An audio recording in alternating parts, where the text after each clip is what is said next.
Thank you. Last time I got a little thing that said we're recording, so I just wanted to make sure we had everything good to go. Okay, so we are going to call to order the Planning Commission meeting for December 8th, 2020. Roll call. Chair Simpson here. Vice Chair Kai. Here. Commissioner Widola. We'll make a note when he does arrive. Commissioner Brown. Here. Commissioner Giles. Here. Commissioner Harsh. Here. Commissioner Bance. Here. Thank you very much. We're going to go to council liaison announcements. Councilor Scott, are you? I guess that would be me tonight. This is Council President Rosner. Councilor Scott asked me to cover for him. Well, Councilor Rosner, greetings. Welcome to the Planning Commission. And full disclosure, he did not warn me that I would be doing councilor announcements, so I'm woefully prepared. The one thing I did want to mention, though, is last week in the council meeting, we talked about the proposed alignment changes for Brookman Road and the Brookman relook study that was done. And after a lot of conversation and hearing some of the feedback from Councilor Scott about some of your concerns about that overall process, we asked that we schedule a joint work session so we can discuss it with the Planning Commission and talk about the overall Brookman area. I think a lot of you know that original concept plan was put in place, I think, Erica, Joy, correct me if I'm wrong, 12 years ago. And thought maybe we need to take a wider look at that. So we wanted to have a joint session to talk about that plan with you guys. So that would be the major announcement that I have tonight if you didn't already know about that. So I'll leave it at that and let you guys get on with the meeting. All right. Thank you very much. I appreciate that. All right. We have a staff announcement. And also for the record, I see that Commissioner Widola has joined us. Yes, I am present. Sorry about that. No problem, man. You're here right in time for Miss Erica. All right, good evening. So I do have a couple announcements for the commission tonight.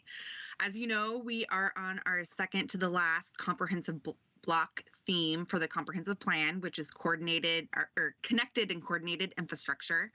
We are working and preparing a draft goals and policy online survey for the community, and we expect that to go out no later than the 21st of this month, and it will be online and distributed, via all of our methods that we have or that we have and have been doing, over the past 12 months. And it'll be online until mid-January for a couple weeks, because we know there's Christmas and we know there's New Year's and, and people are busy, and we want to keep it online as long as we can.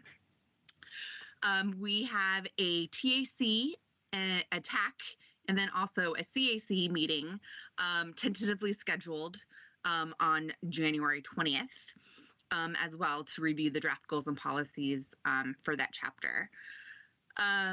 We are currently looking at our 2018 economic opportunities analysis.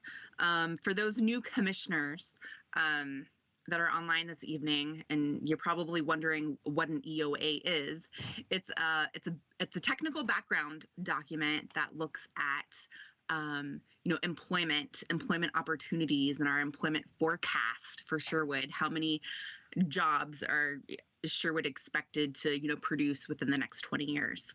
It's similar to the housing needs analysis, and that is a background document to the comprehensive plan, and it's something that we need to adopt prior to the comp plan's adoption. Staff, we're going back and we're doing some updates to that plan, and we expect to bring it back to the commission early this spring. To talk about the document and to move it forward through the adoption phase. Our residential code update. If you for those who are watching who might not have attended the work session or watched the work session earlier this evening, we have wrapped up some stakeholder interviews. We are currently putting together a online visual preference survey that's going out within the next couple of weeks as well for that. And we have a project page online that folks could look up. I think after our conversation at the work session, we're going to be naming the project a different name, but the project page will be updated on a regular basis. I just want everybody to know. The Parks and Recreation Master Plan, it was scheduled for a Planning Commission hearing on January 12th. It has been pushed back probably until February. I don't have an exact date yet. The Parks Board met last night to review the draft plan once again. They provided some additional input. It's going to council for a work session next week on December 15th. And ultimately, it'll go back to the Parks Board for an official recommendation from that board to the Planning Commission for adoption. And then Planning Commission will then ultimately make a recommendation to City Council for adoption. So it goes PRAB, Planning Commission, City Council. I think that's it for my announcements tonight, unless anybody has any questions.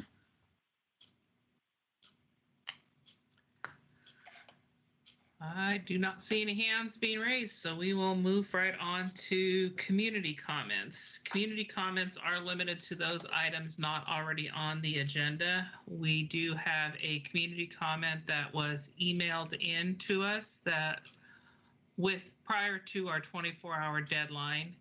And have all the commissioners had an opportunity to read the community comment that was received? Erica, would you, actually I should ask it in a different way. Erica, would you pull up that and provide a summary recap to that? And then, yeah, I certainly can, or I can just read it. I have it right here in front of me. It's about a page. It's less than a page. Okay, so this is our first community comment being received, and so I think it would be appropriate if the person were testifying, they would have the opportunity to be heard, so we can hear the entire community comment as staff reads it. So yes, if you would do that, that would be great. Thank you. Great. To the City of Sherwood Parks Board, Planning Commission, and members of City Council, the Brookman Road area has recently been under review and minor changes have been proposed to the concept plan to clarify the character and alignment of Brookman Road. While I'll support those improvements, I wanted to make sure that the other goals for the area are considered and provided, particularly regarding parks and walking paths connecting to and complementing current city assets. I will admit that I have a dog in the fight as I live very close to the northern edge of the Brookman expansion zone, but that can be an advantage as I am very familiar with the resources and the neighborhood attitudes that will be so strongly affected as the changes move forward. 12 years ago, when the concept plan was finalized, the citizens of Sherwood stepped forward to help design a plan that would fit the character of Sherwood then and now. To quote the approved concept plan, development of Brookman Addition must be balanced with the preservation of key elements of the natural environment. Key to the preservation are the goals to designate and reserve areas for concept plan for parks and open spaces and open space, including the goal to identify, define, and map protected zones for lands deserving of protection, but which are not protected from development with development rights transferable to a developable zone. I understand that the city is currently working on an update to the Parks Master Plan, and it is my hope that future developments in the Brookman Road expansion area are not excluded from that planning. As the concept plan notes, natural features in the plan area include significant pockets of forest habitat, centrally located between Goose Creek and Cedar Creek. Cedar Creek, its unnamed tributaries and their associated riparian areas possess extensive tree and shrub cover and appear to provide high quality wildlife habitat according to Metro inventories. It is my hope that much of this inventory will be preserved to create an urban retreat of forested lands and trails that connect to the existing Sherwood trail system, especially the trails along Cedar Creek and Redfern Drive. In addition, while the road connection to Redfern Drive are restricted to pedestrian emergency traffic only, these trail systems can provide the connections to Redfern and pedestrian traffic for the new neighborhoods to Archer Glen School and on to downtown Sherwood. Neil Shannon. Thank you very much for reading that into the record. During our public comment period, we cannot discuss any matter that has not been properly noticed per Oregon public meeting laws. These comments have been read into the record and will be noted and will be placed in the record for Brookman. And when it comes back to hearing, we can include these comments in that record as Brookman Road appears to be coming back for further discussion. Does any commissioner have any other comments regarding the public comment? All right. Moving on. New business.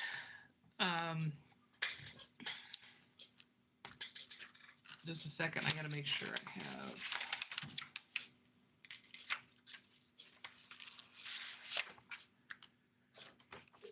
This one is for our public hearing case file LU 2020-019 CUP, SP, and VAR. And for any future motions, the meeting agenda does not include the VAR. So just want to make sure it's in there for the record. I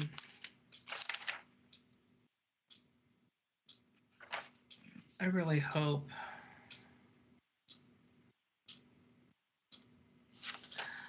So we're going to hope I have the right script for this one. I'm doing quasi-judicial. That is correct. I'm just trying to read the one to make sure I have the House Bill 4212 one. Okay.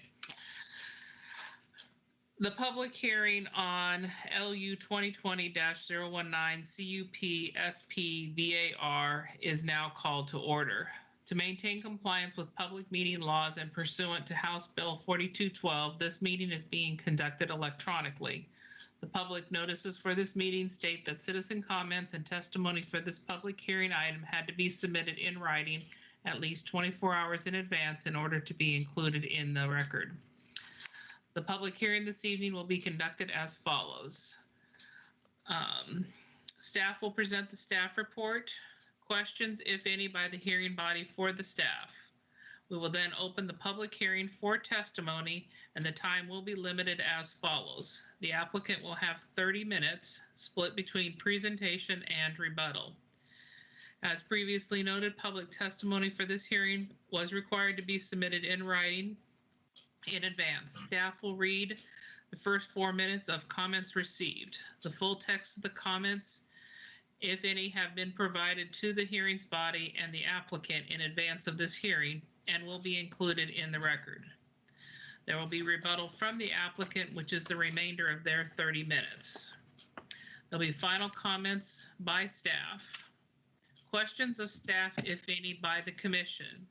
We will then close the public hearing and no other comments will be heard from the public or the applicant.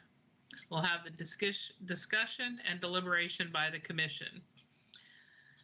Because this is a site plan, the planning commission is the deciding decision maker in this matter, and any appeal would be to the city council. A decision made by the planning commission at the close of the hearing or the matter.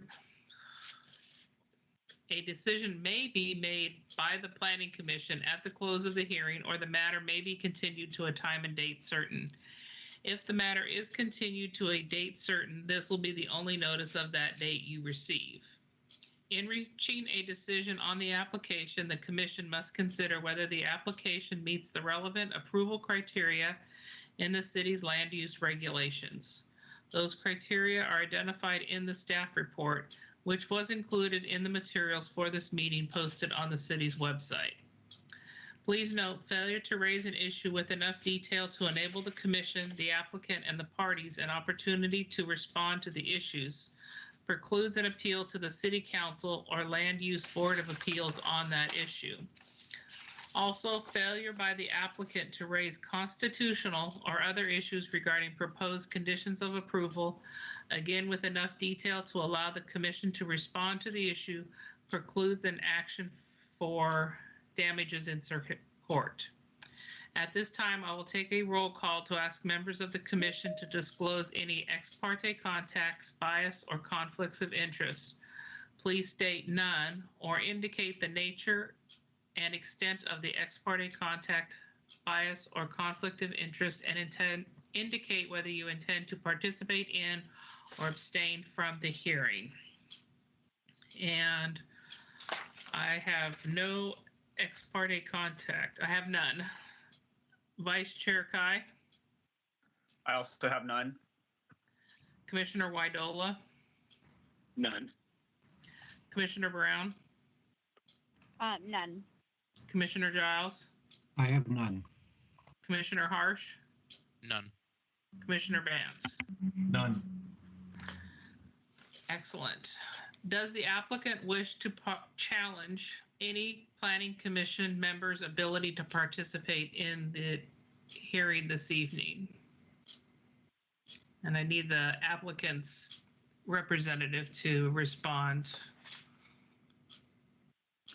So this is Dave Kraska, the program director. I'll say no challenge.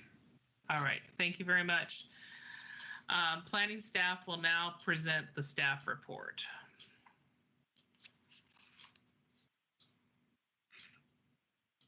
I think you're muted. Yep, got that. Thank you. Good evening, Chair Simpson and Planning Commissioners. I'm going to share my screen on this one.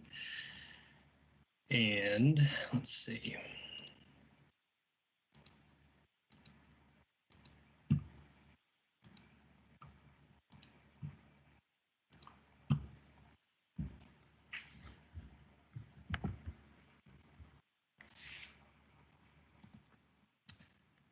Okay, good evening again, Chair Simpson and Planning Commissioners. Eric Rutledge, Associate Planner here at the City of Sherwood. Happy to be giving this presentation for LU 2020-019 for the Willamette Water Supply Program and their new water treatment plant. The applicant is proposing a new water treatment plant, wireless radio facility, and associated public and private improvements in the employment industrial zone. The development proposal is subject to the city's Type 4 land use procedures in order to obtain site plan, conditional use, and Class A variance approvals. The applicant's also requesting street design modification approval, and that is being reviewed concurrently. As Chair Simpson mentioned, the Type 4 hearing authority is the Planning Commission and the appeal authority is the City Council. For anyone following along at home or watching later, the application materials are available here at the city's website. A few corrections to the staff report and then entering in a supplemental memo. So first, the corrections to the staff report. Thank you, Chair Simpson, for letting us know about those. The staff report on page 151 did not include a reference to Exhibit T, Clean Water Services. It was included in the packet and posted online, but it wasn't included in the list of exhibits, and then the exhibits behind it were incorrectly labeled there. So here's the correct labeling just for the record. And then a few hours ago, staff sent around a supplemental memo, which is dated today's date. Hopefully everyone got that. If not, I'm going to go over each of the revised conditions of approval. And so you should have a good idea of what the changes are. The changes are in response to discussions between the applicant and city staff after release of the staff report. Some of the changes are really just corrections to some of the comments that were issued, and then some of them actually modify the substance of the condition in terms of the community design standards, and I'll touch on those when we get there. And then an additional clarification, just for the record, the revised condition of approval E2 needs to have language that says the agreement is between the applicant and PGE. So just adding that language to the end of revised exhibit E2. And here are, I won't go over all of these in detail right now, but I just want to provide this on the screen for the record, just sort of a big picture summary of the proposed changes. Most of them had to do with public infrastructure and just overlap between this development and the development to the north. This one is related to timing of acquiring right-of-way, and these other two are more the community, or one of them is the community design standards I mentioned, but again, I'll get to each of those in future slides. The application was routed to affected agencies on October 13th, 2020, and comments included in the staff report. Public notice was provided in accordance with section 16.72.020 of the development code, including mailed notice to property owners within 1,000 feet of the site. As of this afternoon, the city has not received any written comment on the application. Here's the applicable criteria on this slide for reference. The decision is required to be made in accordance with these criteria. All right, moving on to the site location. The site location is here outlined in orange. The property is on the west side of 124th Avenue and south of Tualatin Sherwood Road. You can see here it is on the border between the city of Sherwood and the city of Tualatin. If you drive on Tualatin Sherwood Road these days, you'll see the PGE facility going up here. This is the Trammell Crow site that the Planning Commission approved earlier this year. That is now being graded, and so that site looks a lot differently than it did just a few months ago. The development site is just south of that. This sort of grayed in white area here, this is the Tonquin employment area, and so it's in the city's urban growth boundary, and these properties, if they met annexation criteria, could be annexed, and then the zoning that would be applied is employment industrial, just like this property here. Existing conditions.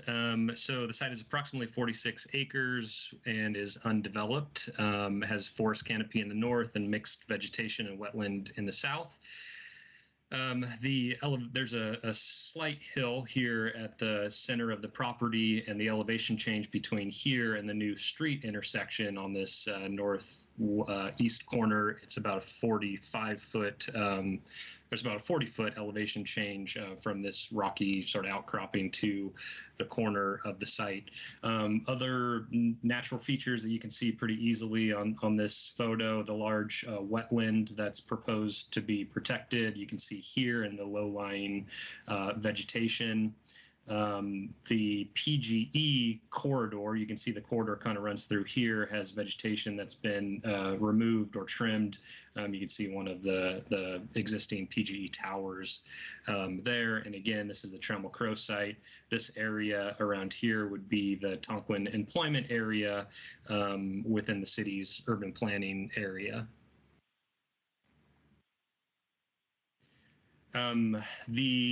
The applicant is proposing a water treatment plant and wireless communication tower. Both of those are conditional uses in the EI zone.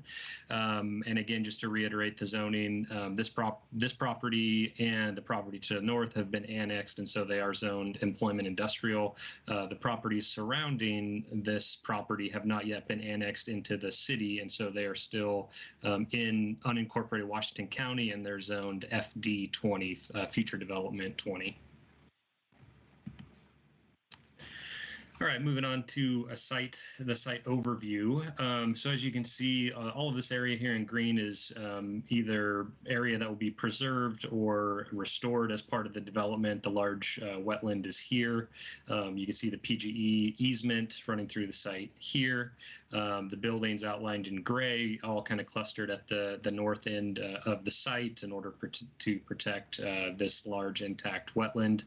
In terms of circulation, the primary entrance is going to be here on the west side, and the sort of public front-facing area, including the administration building, is going to be here. So the public parking area here. They'd have two gates that restrict access to the north end of the site, and this would serve as a sort of backup secondary emergency egress access point, and normally have a gate on it. One of the conditions of approval that is recommending to be changed through the memo is regarding this outdoor storage yard. Right now, there's a condition of approval that requires, since this is going to be outdoor storage, requires a side obscuring fence. In talking with the applicant, they clarified that it'll be used initially for construction staging, but that the area isn't planned to be used for permanent outdoor storage in the near future.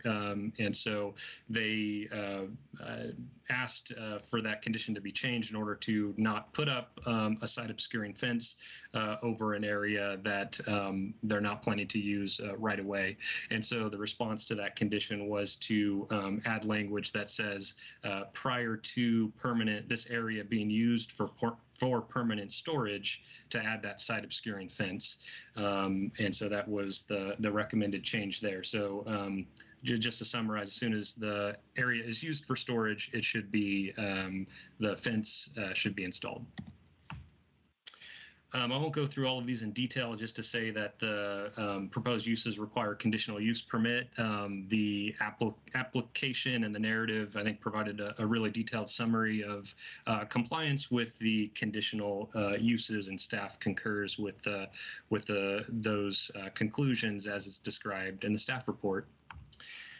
In addition to that, the wireless communication facilities also have their own approval criteria. I won't go into all of them in detail, but just say again, as proposed, the wireless communication facility also meets the conditional use approval criteria. This is just an example of the monopole radio facility that's proposed. It's monopole as opposed to being having different sort of footings. And so this is an example of what it would look like, pretty minimal. Just for reference and so for context, this is an existing PGE tower on the site. The large wetland you can see is here, and so the monopole facility is going to come in roughly right around in this area. And the slide is just kind of intended to give you an idea of where that'd be placed and what it's around. The development standards are shown here. I won't go through all of them in detail. Again, the property is in the employment industrial zone, which has these development standards. The table on the right is what is proposed, which meets the criteria or the standards.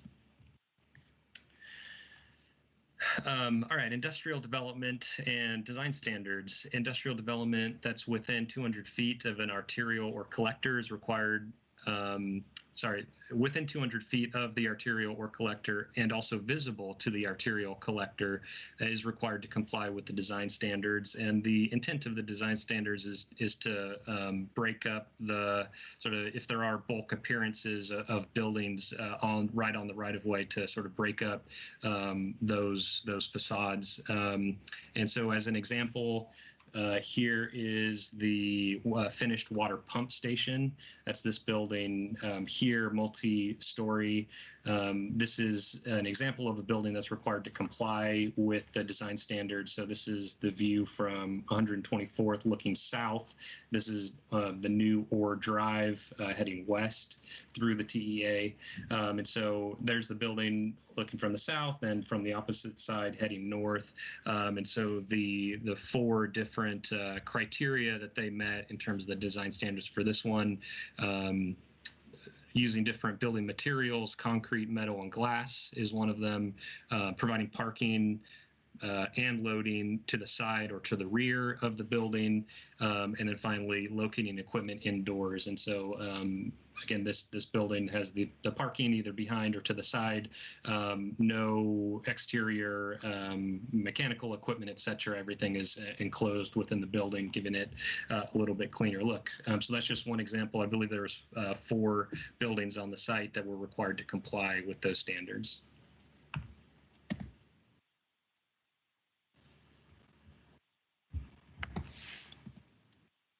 In terms of the on-site circulation, this is a detailed overview. I mentioned the parking is located, primary parking is here, backup parking here. You can see loading areas hatched here in red. In terms of the amount of parking provided, the applicant has indicated approximately 19,000 square feet of the plant is going to be occupied by staff and therefore primary to the functioning of the proposed use. Based off of that square footage, the industrial uses require 1.6 stalls per 1,000 square feet for a minimum of 31 parking stalls for the development. There's no maximum in industrial zones. The applicant is proposing 47 stalls, which meets the minimum standard. Pedestrian circulation, the primary entrance would be here as they come in, and really focus kind of on getting people to this administration building, and also the public viewing platform behind the administration building, while these areas here again are going to be restricted and primarily used by staff. In terms of landscaping, the applicant has submitted detailed landscaping plans for all of the required areas, and landscaping will be provided on both street frontages as well.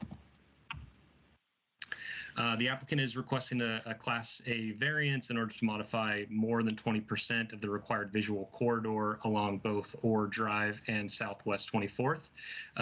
The applicant is proposing retaining walls within the visual corridor to accommodate the treatment plant buildings. And so in the areas that are impacted by retaining walls and or the PGE easement, the variance request is to not plant trees in those areas due to safety and security concerns. And so just as an example of how it looks, this is an example of the proposal with the variance being granted. And so here's the required visual corridor shown here in green. This is the proposed retaining wall for the site that comes here and then comes down this way. And so you can see adjacent to the wall, no trees are proposed in that area. And so granting the variance would allow an exception to the planting standards for this visual corridor area. I will say it looks like the applicant has provided, landscaping where they can in these areas. These are the actual landscaping plans. So trees and shrubs here, trees and shrubs here, and then as you move off the wall, trees there. And staff concurs with the application materials and the approval criteria with the variance that the applicant has submitted, and recommends approval of the variance. Regarding parks, trees, and open space, industrial developments are required to provide a 40% tree canopy. This is a heat map of the height of the proposed trees. So red does not mean remove. Red just means that they're a little bit taller trees. The limit of disturbance, so the limit of tree removal, is outlined here in yellow. So all of this area inside of this yellow is going to be removed, and then around the wetland and on the west side of the outdoor storage area, all of these trees will be removed. So you can see here along the wetland and on the east side of the property, you do have some of those tall and very tall trees, some of them down here on this corner, over 100 feet tall, that'll be protected. Overall, the proposal is for a 43% canopy cover over the net development site, and that includes both the canopy that'll be protected and then also the canopy that's going to be planted within the developed area.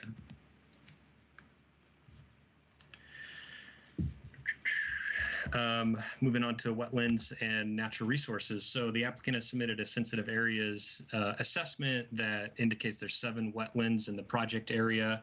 As I've been mentioning, this large wetland will be protected while these 5 smaller ones are proposed to be removed.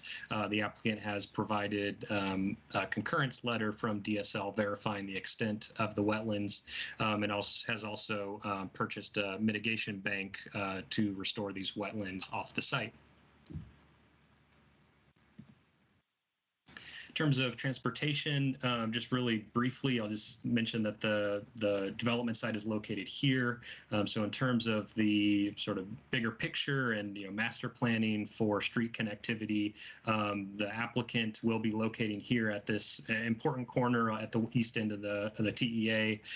They will be providing this new street extension along their site frontage here, and eventually this is now called Orr Drive, will connect through all the way to Oregon Street and some of the industrial developments we have going on here on the west side of the TEA off of Oregon Street. So exciting, I guess, project in that it's really kicking off this corner of development at the east side of the TEA and building on what we've already approved to the north.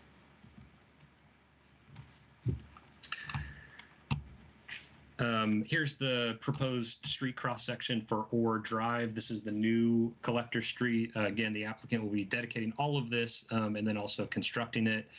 They did request a design modification to use a multi-use path on both sides of the street instead of an 8-foot sidewalk and a 6-foot on-street bike lane.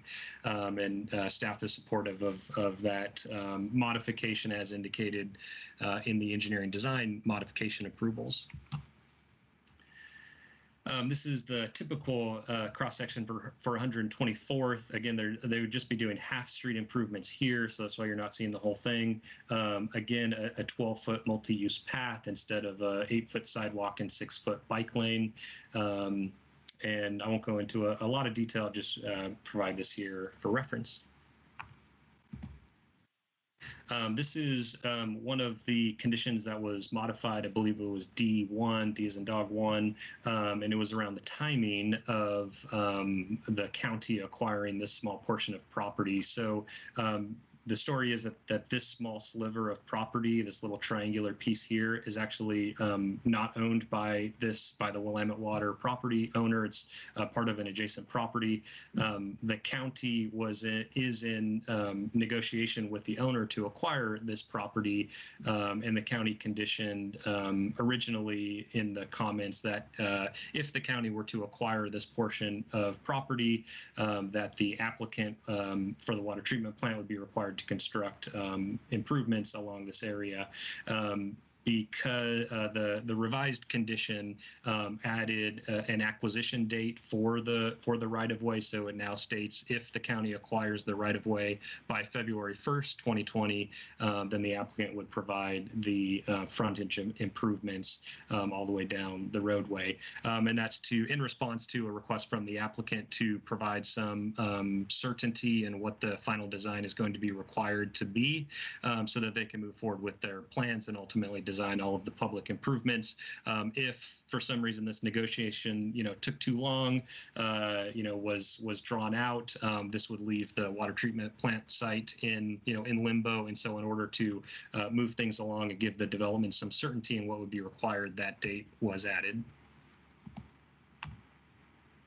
In terms of public infrastructure, sanitary sewer, and water supply, this is another area of modified conditions of approval. Originally, in the comments and conditions, this applicant was required to, or stated to, design public infrastructure, including sanitary sewer and water, to extend north through the Trammell Crow site in an easement, and then end here in Seipel Road or Seipel Road. the applicant has clarified that, and the city realized that the Trammell Crow site and development was already conditioned to provide sanitary sewer and water supply up to their southern property boundary. So this development has already been conditioned and is required to provide the utilities to this area. And so in order to avoid a duplicate condition, also having this applicant extend sewer north in the same location, we clarified that they only needed to provide what was necessary to connect into these areas. Water does need to come down or drive and connect to the existing point here, but just a clarification on the requirements for utilities there. And same issue with the stormwater. Originally, there was a condition to bring all the way up into Seiple Street. Again, we are just clarifying that this applicant is only required to provide public stormwater infrastructure as required to serve the development and not come all the way through this easement. As of this afternoon, no written comments were received on the application. Based off of the staff findings and conditions of approval in the staff report and the supplemental memo, staff is recommending approval of the application. And that concludes the staff presentation. Sorry. The supplemental report, were you going to go through that, or I can. You summarized it when you went through it. It just seemed like there was a lot. Honestly, I came flying in the door right before the work session, so I would like an opportunity to read this before we close the hearing. So if we take a break, I'm going to need to. That's a lot of reading. So I'm just going to ask the rest of the Planning Commission if they have had an opportunity to read, review, or have any questions about the supplemental report. Okay, so no one's raising their hand. I will. We'll go forward then. Does anybody have any other questions of staff before we turn it over to the applicant? When would it start, all the construction and all that? This gets approved? Okay, so can you raise your hand? I'm not sure who's speaking. Sorry. Yep, let me do that. I'm Dan, Advance. All right, go ahead. Yeah, when would the construction start if this all gets approved? I think that question will be best to reserve for the applicant. Yeah, I'm not sure. And yeah, they may have, they provided a schedule, but I think it'd be good to hear from them on that question. Okay. And the multi-use path, is that the same for the property to the north of it as well? Is it just going to connect up to that, or is it like a continuation of whatever was built there? So the multi-use path, the Trammell Crow site to the north, they have submitted a design modification as well to provide a multi-use path along 124th. So that will go from Tualatin Sherwood Road south to the new intersection that's being created with Orr Drive. And then this applicant will continue it down 124th to their southern property line, and then also on Orr Drive, the new collector street on both sides.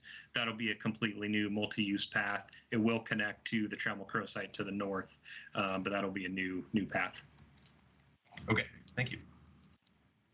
I was going to ask along that same thought, because this is the first big part of Orr Drive, is there any consideration, or can we make a recommendation that as the rest of Orr Drive develops, that this revised street design be recommended? And we can let Bob speak to that when we're under deliberation, but I would just throw that out to say, if we have a modified design and we're going to be implementing, it'd be nice if the whole road from 124th to Oregon Street, where it connects, would be one contiguous looking road. Yeah, we can Right. respond to that. Thanks. Okay. Any other questions of staff before we call for the applicant? Okay, so usually I have blue cards that everybody gets to turn in before I start the hearing. Then I get a chance to try and mispronounce whoever's name that's coming to testify, but they've taken that lovely opportunity away from me. So what I'm going to do is ask the applicant to come forward and state your name and address for the record, and or your and then I have a timer, so we have 30 minutes before and after. So once after you've given your name, we'll start the timer, and I'll try and remember to give you a like a 5-minute warning if we're getting close to the end. So, all right, go ahead. Sounds good. Okay, so thank you and good evening, commissioners. My name is David Kraska. I'm the director of the Willamette Water Supply Program.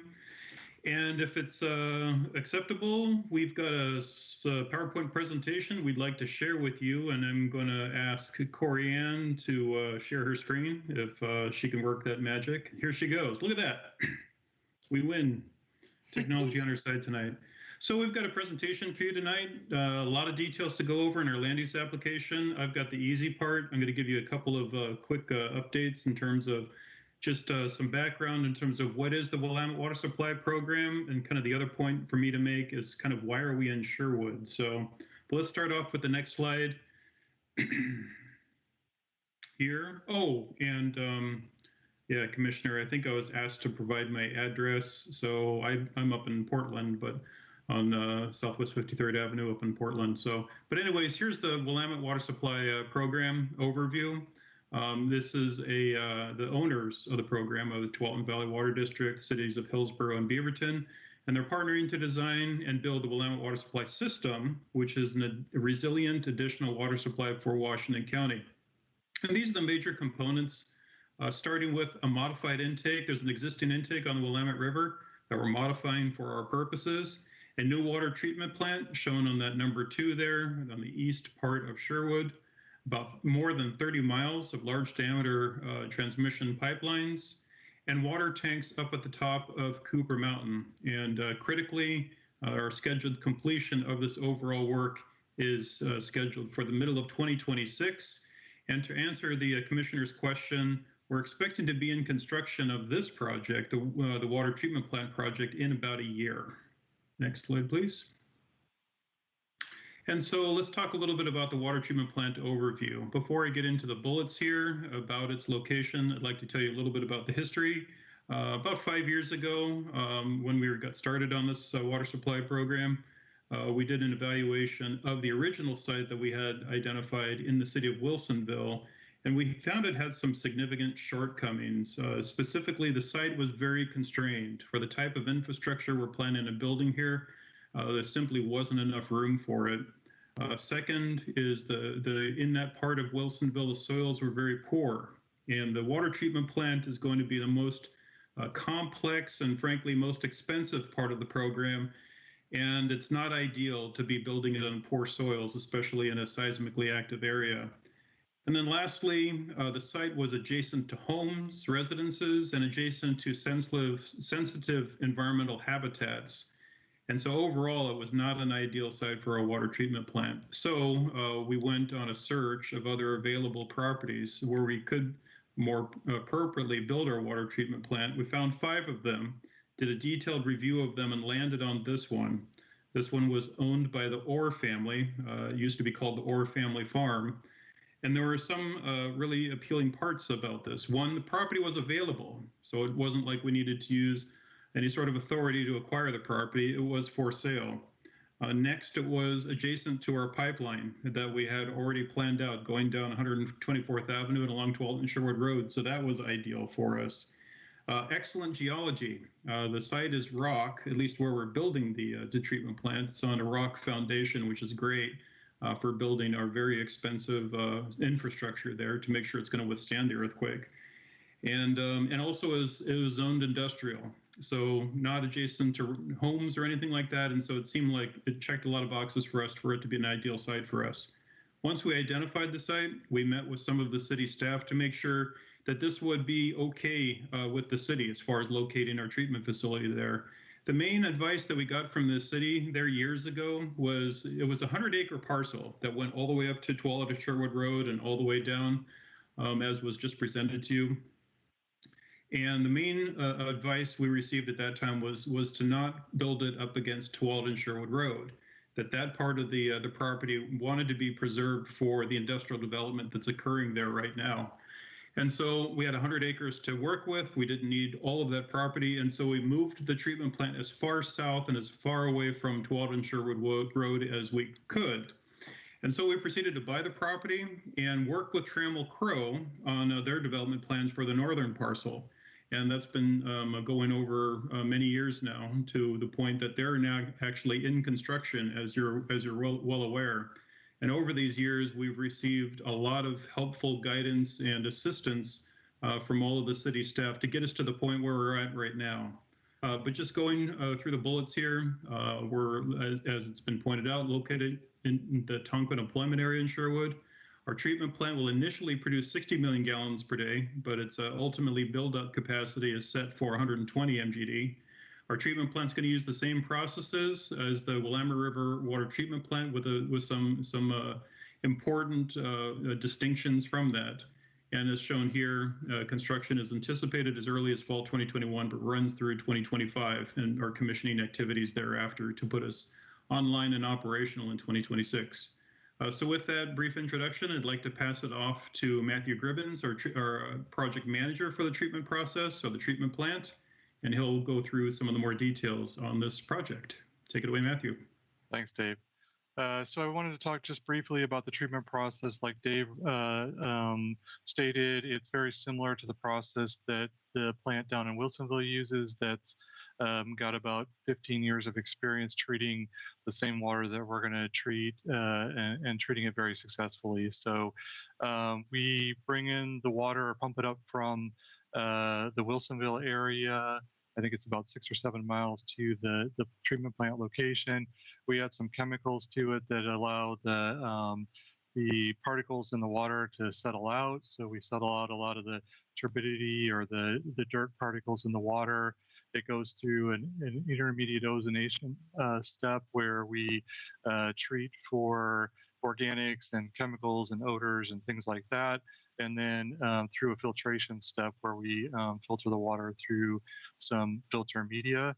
And then one upgrade that we're doing compared to the Wilsonville plant is that we have a UV disinfection facility in addition to the free chlorine disinfection that Wilsonville does. And then from there, we pump it out into the distribution system. And one thing that I'll note here too is that as you note, the water level in the process kind of drops down as you go through the process, and this will become kind of important in a couple slides when we talk about the site layout. And we do that to avoid having to re-pump up the water all the way through the process. We can kind of flow through by gravity through the process, and then when we get to the very end of the process, pump it out into the distribution system. So next slide.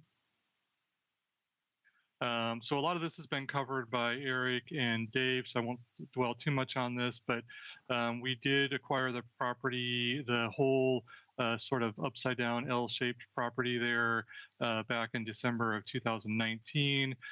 We went on to annex the property into the city of Sherwood, and then partition the property at basically the north side of what would become Southwest Ore Drive, and is shown by the curved line there in the middle of the site. And like Dave said, some of the key important things were our pipeline being located close by, and the resilience of being able to build on the bedrock that's in this location. Next slide. Again, just to show you that we are kind of on the south side of the site. This is the sort of more heavily forested area of the site. We, again, tried to keep the industrial development to the north side, the future industrial park there, and that actually is sort of a much flatter and more suitable for the industrial. So we've got a little bit of a challenge on our site with the topography and the trees and those kinds of things. So we'll be working around a lot of those things. So next slide. And again, Eric covered most of this, but we've tried to constrain the treatment plant to the north side of our parcel, primarily because of the wetland and trying to retain the green wetland there. And the fact that the wetland sort of divides the property and makes the red area there a little more inaccessible and harder to utilize, and access with the process facilities. So we've tried to keep everything primarily to the north, which does sort of constrain our site somewhat, but we've managed to come up with a layout that that works for that. So next slide. And then again, Eric talked about this. Our main entrance is down in the southwest corner of the site with the public-facing facilities, the administration building, and the parking there. We've restricted access, and we'll be providing security walls and fencing around the process part of the site to protect it from any intruders or anybody coming in and messing with anything. And the pipeline that we have already installed to bring the raw water up comes in over to the right of the raw water metering and finished water pump station that's kind of shown on the right of the drawing there, and runs down to near where our admin building is. That's our feed into the plant. And then, like I mentioned before, we like to flow through the plant by gravity and kind of work our way downhill so that we don't have to continually pump the water to get to the next process. So we move through the process kind of from the, I guess, the area that's indicated as the flash mix and ballasted flocculation facility just behind the admin building, and we move kind of to the northeast through the process train and ultimately end up in the clear well, which is the round structure in the upper right-hand corner of the site. And this kind of works well because of the natural topography out there, and also the rock layer that's out there kind of drops down as you move to the north and to the east, which means that those deeper facilities that we need to install that are towards the northern part of the site, we don't have to do as much rock excavation for those because the rock is already dropped down in elevation as we moved up that way. And then we have some ancillary facilities.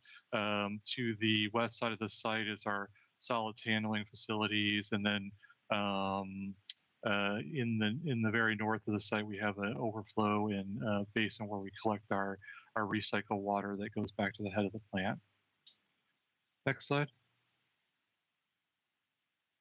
Okay, and then I'm going to turn it over here to Shana, who's going to talk about some of the specific land use issues. Thank you, Matthew. Shana Reberg, Angelo Planning Group, 921 Southwest Washington, Portland. And please let me know if I am too loud or too soft. But starting with this slide, the water treatment plant has been designed very compactly so as to protect a large swath of the south and southeastern part of the site. The large hatched area shown in this drawing shows tree and natural resource protection. As staff noted, the code sets a minimum 30% tree canopy requirement, and this development will provide more than 43% tree canopy, given how the code estimates tree canopy.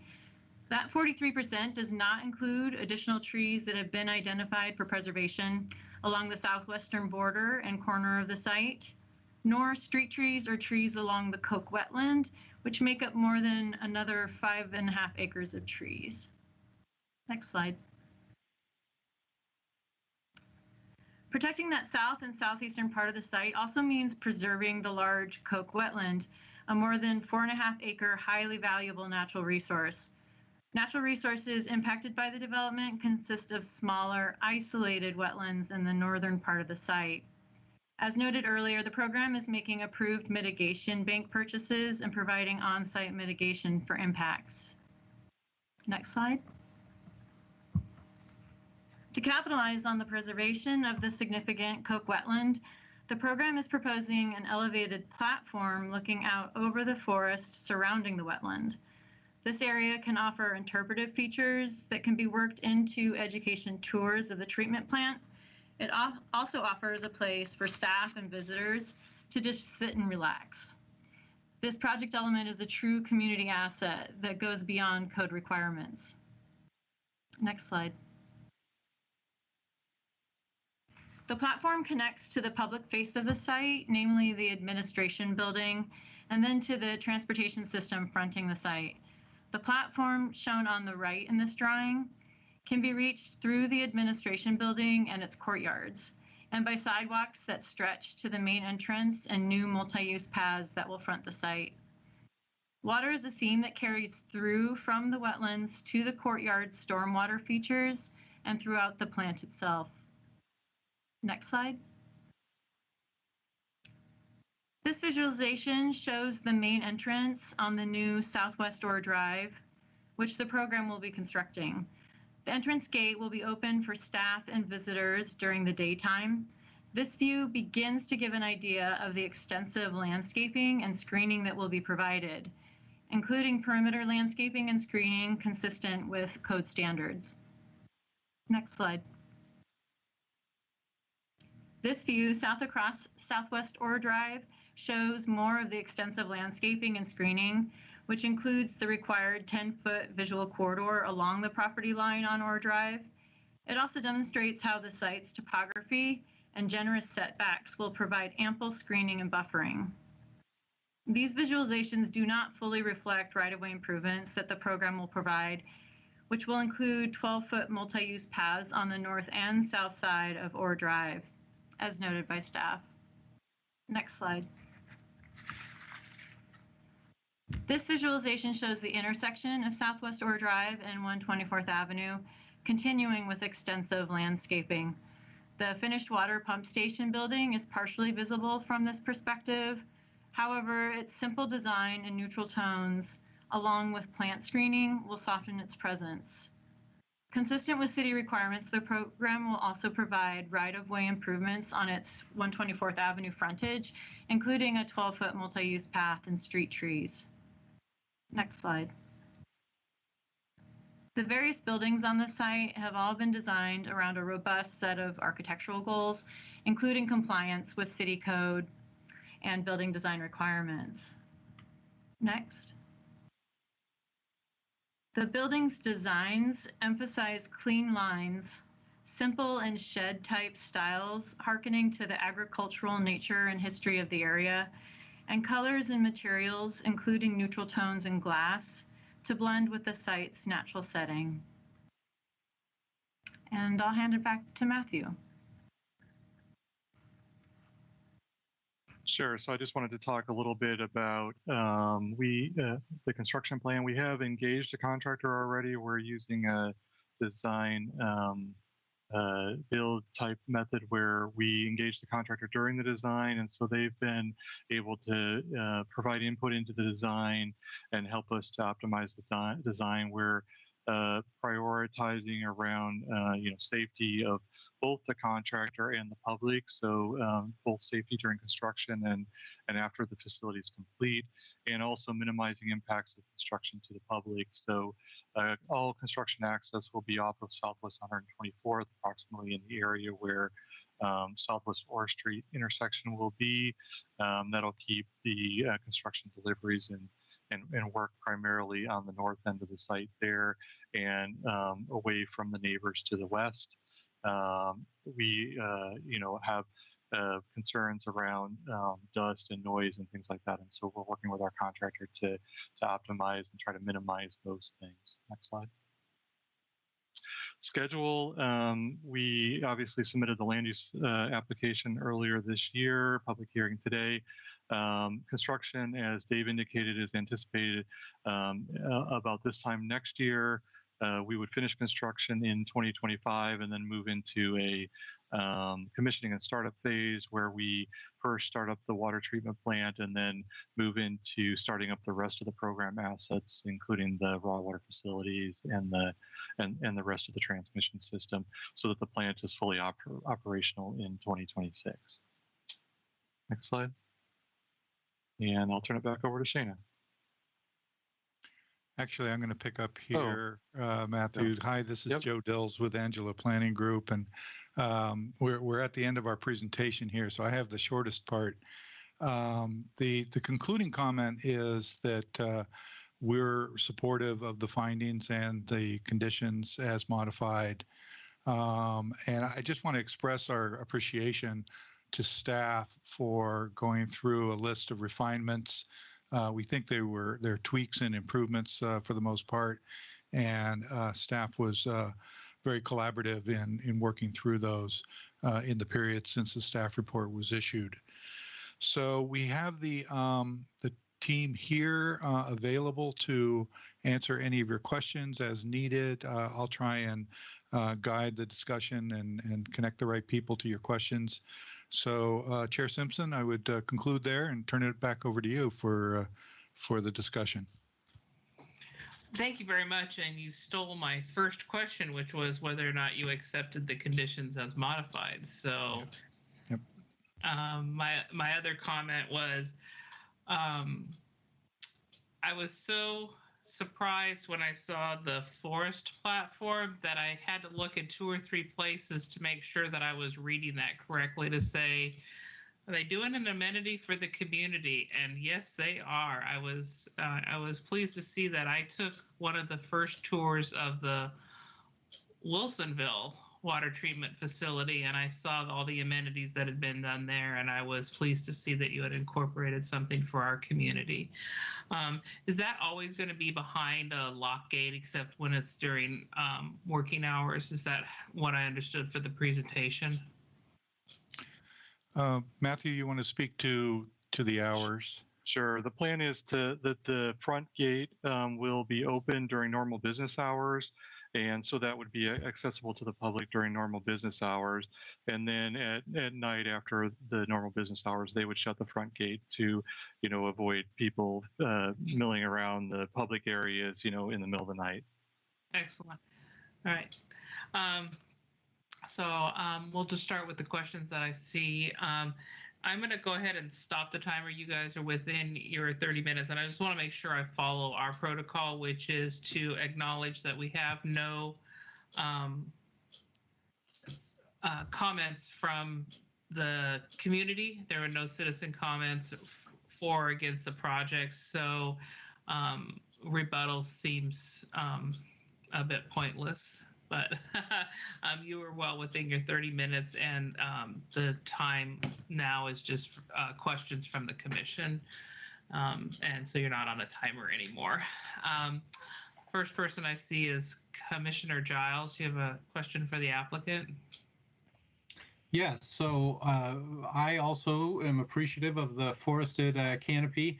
If you were to put on your marketing hat, though, and think of the members of the community here, what would you say are the biggest positives for the community of having this located in the community, and what is the biggest negative? Matthew, maybe I'll start a few comments here while you're getting your thoughts together. I think on the positive side, I would reference the larger context of the Tonkin employment area. The connection of Ore Drive from 124 west to our west property boundary provides a much needed component that will help open up additional lands. And if you look even in the bigger picture, Ore Drive over to Oregon Street, and then even continuing east into the Tualatin connections, eventually all of that will put together and provide a continuous parallel street to Tualatin Sherwood Road. And we all know how desperately that relief valve is needed.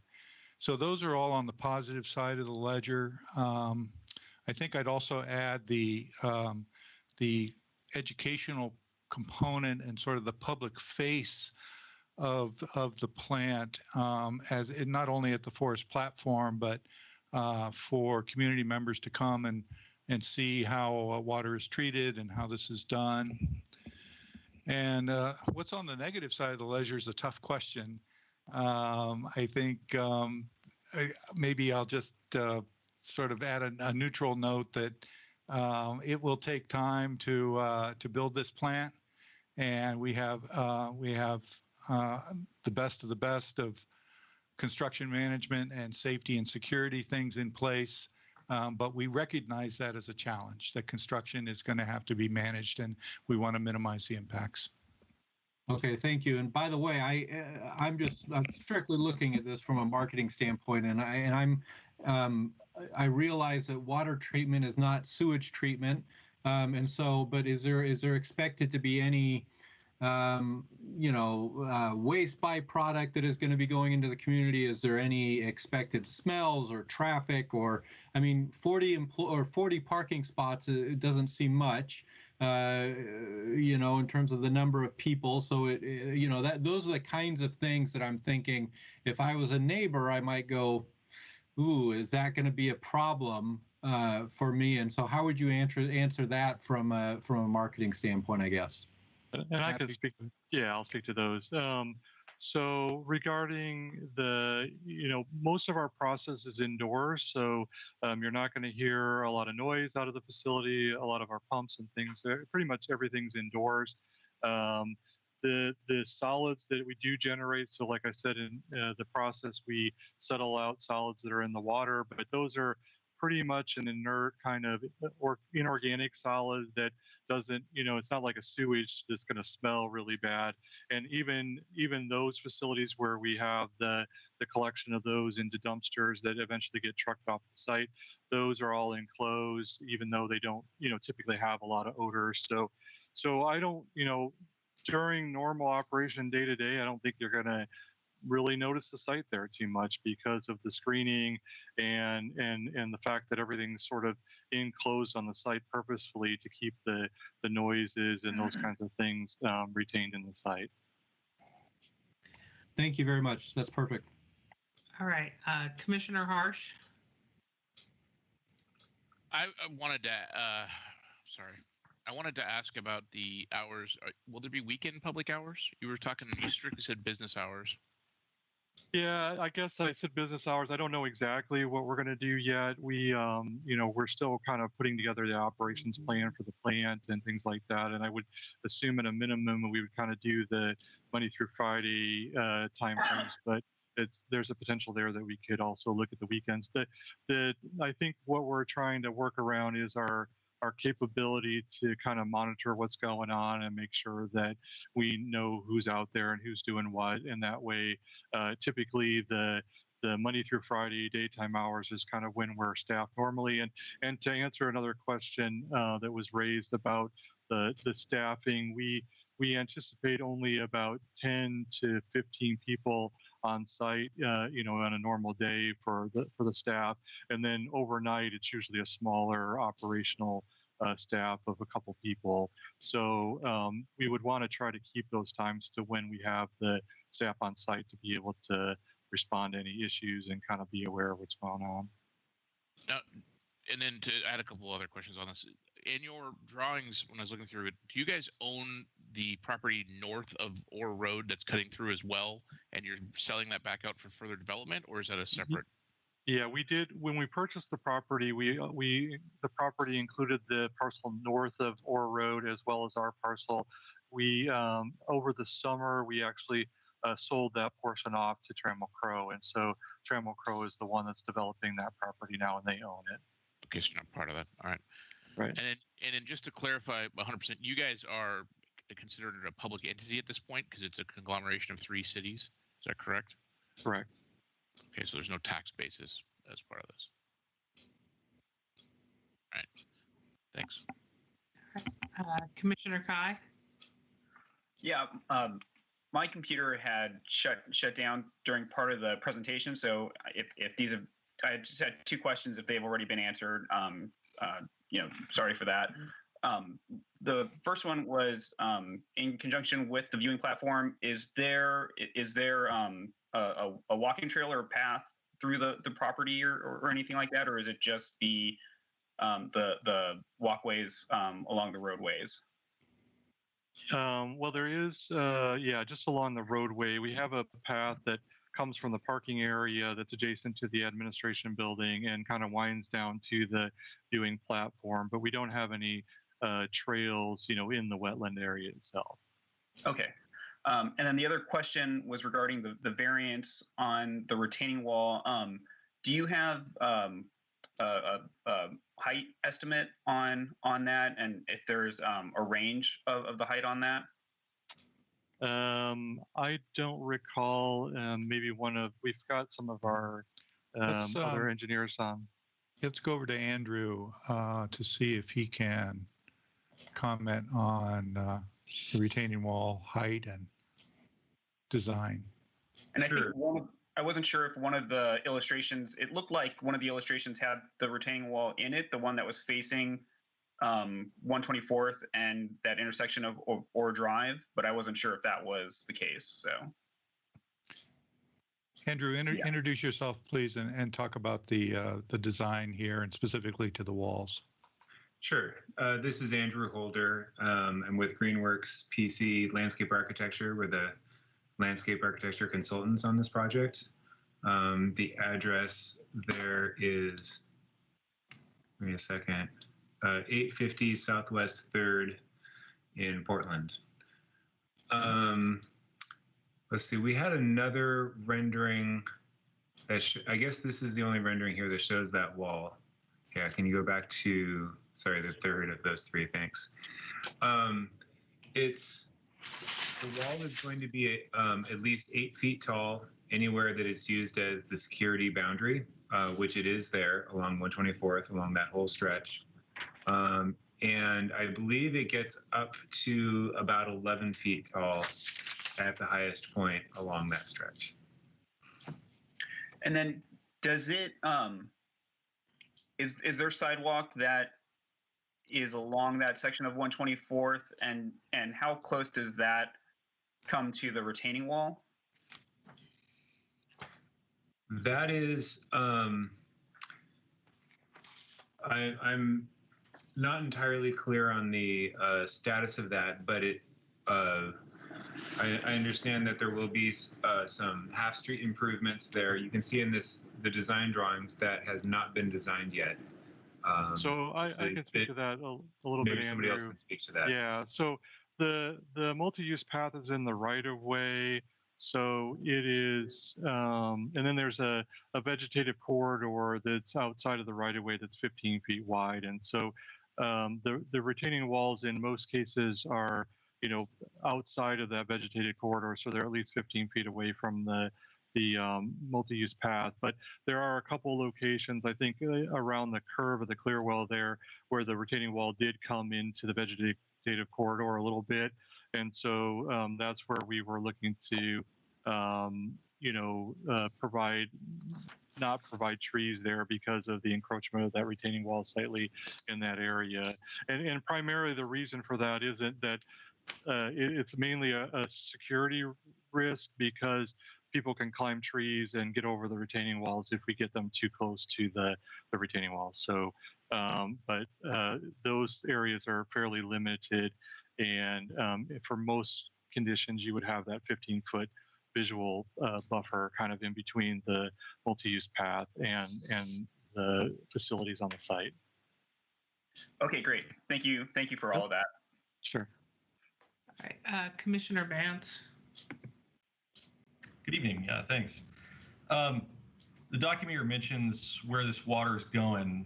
Looks like to Hillsborough, Beaverton, really solid water supply. It's on rock, like you mentioned, good resilience. Is there any, I guess, kind of backup connection to Sherwood? This is just kind of in that framework of benefit to Sherwood. I mean, because I've been listening to you guys, we're looking for, what are the benefits to Sherwood here? You're building a road, great. Got this platform, good. There's no tax base, so just mentioned, not getting taxes. It's a good chunk of our industrial land, and I'm just trying to think in the interest of what is Sherwood getting out. I understand why it's an awesome spot for you guys. I get that. Hearing you guys talk about it, I'm just thinking from Sherwood's standpoint, what's in it for us? And so I'm just curious, is any part of this water system, as I'm kind of grasping for that, connect to us, where if our water system fails, this thing kind of backs us up too? Is that part of this? Is this connected to us in any way? We don't currently have a connection, and I don't think we've been approached by the city of Sherwood to consider that. But I mean, it's something that I think we would consider. I'll let maybe Dave speak to that a little bit more. Yeah, thanks, Matthew. Yeah, it has been brought up and discussed over the years in talking to Joe Gall and in a recent presentation, I forget how long ago, to City Council, that has been discussed as far as having an emergency connection there. Makes all the sense in the world in terms of this is going to be a regional supply kind of to the northern part of Washington County. The treatment plant in Wilsonville is a semi-regional supply to the southern part of Washington County. So let's have an emergency connection right there in Sherwood and make that happen. I certainly see that as a benefit, and we can provide that. In terms of one other benefit, I understand that this is a public facility. It's not going to provide the tax basis that perhaps had been envisioned with the planning of the Tonquin employment area. But we did, in some way, really facilitate the development of the Trammell Crow property. That 100 acres of land that was the Orr family farm, there was a portion of it that is economic to develop and a portion of it that was really not economic to develop. We are on the portion that is not economic to develop. So when you look at just the cost that we're having to incur just to make our site developable, it's on the order of about $20 to $25 million. And that's covering Orr Road, that's covering just all of the clearing and grading and rock excavation and everything else just to make it a developable parcel. So for a private entity to come on and absorb that, and then from that point, they're building their facilities to create some sort of for-profit venture, it's a tough hill to climb. So really us taking that risk essentially off of a private developer like Trammell Crow is really a benefit. Hard to make it like tangible for Sherwood, but it really does provide some benefit in terms of enabling the development that Trammell Crow is currently completing. I see. Hope that helps. That does help, and I'm curious if the other commissioners are more familiar with this or staff concurs with that assessment in general.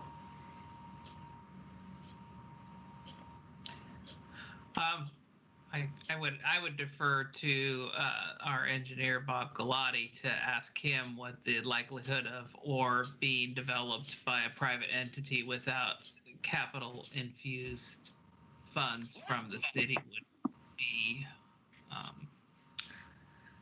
I believe we have. Oh, Bob, go ahead. Go ahead. I think Julia might actually have a better handle on that as far as the economic development. I can tell you about the technical side of stuff, but Julia, she's there. I think the economic side of it, she can handle that question better than I. Okay. Yeah, and I can't speak specifically to Orr Street, but I can say that when we were doing the variety of Tonquin employment area plans, that certainly is a consistent comment that we received, as the southern portion of that Orr property was going to be much harder to develop for a variety of reasons. So I think there is definitely that argument is a valid argument. I'll also add, for what it's worth, that while they're not paying taxes, they will be paying system development charges, permit fees, all of those types of things as well. So. Sure. Okay. Okay. Well, thank you. That adds a lot of color. I definitely would encourage you guys to work with Joe and others to think about that backup connection to Sherwood. I think that'd be a benefit for us. Certainly down the road, I think would help. Agreed. Thank you. Thank you. And I can chime in on that as well, because I know that was brought up, I think at Rotary and or Council. And my understanding is that that is being worked on. I know Craig Sheldon, our Public Works Director, has been kind of talking that through. So that is likely to be something that goes forward in an IGA at some point in the future. Much appreciated. Thank you. So I don't see any other hands raised. I had a question and clarity, just because part of what the application says is there has to be design criteria on the buildings themselves. And a lot of the aerial pictures that I looked at, provided confusion, not clarity, because I've been on the commission for quite a while, and I've never been on an application that is for a water treatment facility before. So there were a lot of circles and squares that when I looked for building elevations, I didn't see building elevations. That's what I'm used to looking at. When I see, did they meet design criteria, I would look at a straight design element. And I saw the one on 124th, but I didn't see, like, the clear well is a big circle. Is that going to be flush to the ground? Is that why we don't see building elevations? And that's true for some of the other things that I was looking at, like thickener 2 is 33 feet from the road, and I don't know if that's flush to the ground. And the equalization overflow basin, are those buildings that obviously they're close enough to the street to be seen, but I don't know if is the clear well underground? Yeah, the clear well itself is partially buried, so it will be above ground somewhat. And actually, in one of those renderings, you can just kind of see it there behind the trees. But it's about the ground kind of slopes down there. So on the south side, it's almost up to the top within 6 or so feet, and then I think at the south end, I don't remember how far down it is, but it's yeah, you can kind of see that white structure back there is the clear well. And the reason I guess we didn't have elevations for those is because they're more of a process structure and not a building where it gets a building finish to it. It's more of a concrete kind of process structure. So that's why. So in the process structure, because that happens to be the front facing, technically, like you said, not a building. Slide H showed it. Is there any treatment? I see that you have plantings that are going to go around. Maybe you're right. Different one. Yeah, so there's But when they're deciduous, we end up seeing sticks for several months out of the year. So is there any treatment to the clear well itself that would not be a big blank wall or something like that? The building, I'm pointing what you can't see. The building behind it, I see you've done quite a bit of articulation. But if that's, I'm envisioning a big water tower like we have at the top of Snyder Park, where it's a big blank wall. Is that what that's going to be? It is going to be a concrete kind of wall, but it is lower to the ground, as you can see in the rendering there. The pump station, which is behind it, is like a 2-3 story building, so it sits up quite a bit higher. And the clear well, being that it's closer to the road there, we have sort of a series of retaining walls. There's a decorative sort of retaining wall up closer to the road, which is sort of that lighter gray retaining wall, and then behind it there's the darker gray one that is more of the security wall. And then we've got plantings that are at the road, and then we envisioning these plantings that'll be kind of between the two retaining walls, and then in some cases we even have plantings that are up on the next level to try to help screen all that. So Andrew may want to add some more to that, but that's kind of the plan, is that we're trying to do sort of a series of things to give it visual interest and kind of screen back the facilities behind them. So the gray, I see green and a little bit of red, and then the gray that's a retaining. Yeah, that's a retaining wall, and that's more of a screening wall. Back behind there a little bit, there's sort of a darker gray, which is another retaining wall that is more of the security kind of aspect of the wall. There is more for security. This is Andrew again. To add to that, I would say that the darker retaining wall in the background is itself a form of screening, because it partially blocks a lot of the tank, and what it does is it provides an elevated space for screening planting. And what we've done is really focus on that planting to provide the best screening for the clear well and other parts of the process buildings. around the site as possible. So those plants are primarily evergreen. They include Douglas firs and cedars, and also large evergreen shrubs that will be something like 8 to 15 feet tall. So from the street level, once these fill in after a few years, I don't think that the clear well will be 100% hidden, but I think it will be not so apparent behind all these plants. And what we're providing is quite a lot of visual interest in the foreground to distract the eye. I appreciate that, because that's one of the criteria that we have to look at when we approve this application, is to make sure that the design elements are met. And so I didn't know what a LIDA was. Is that what it says? LIDA?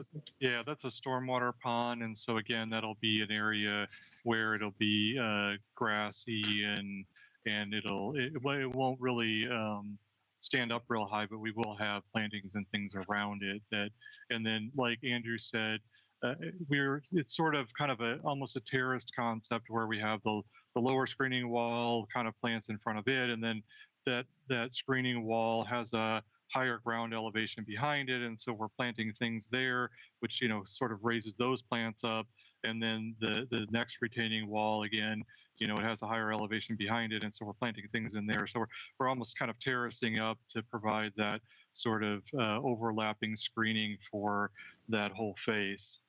And then to add what Vice Chair Kai was commenting on, is that from the side, I point, you can't see, I'm pointing, from the side of the square building, the red building that's behind the clear well, that's got 10 or 15 foot visual corridor, then the 12-foot multi-use path, then we're getting to the road bed itself. So people driving by in the community have 35 feet or so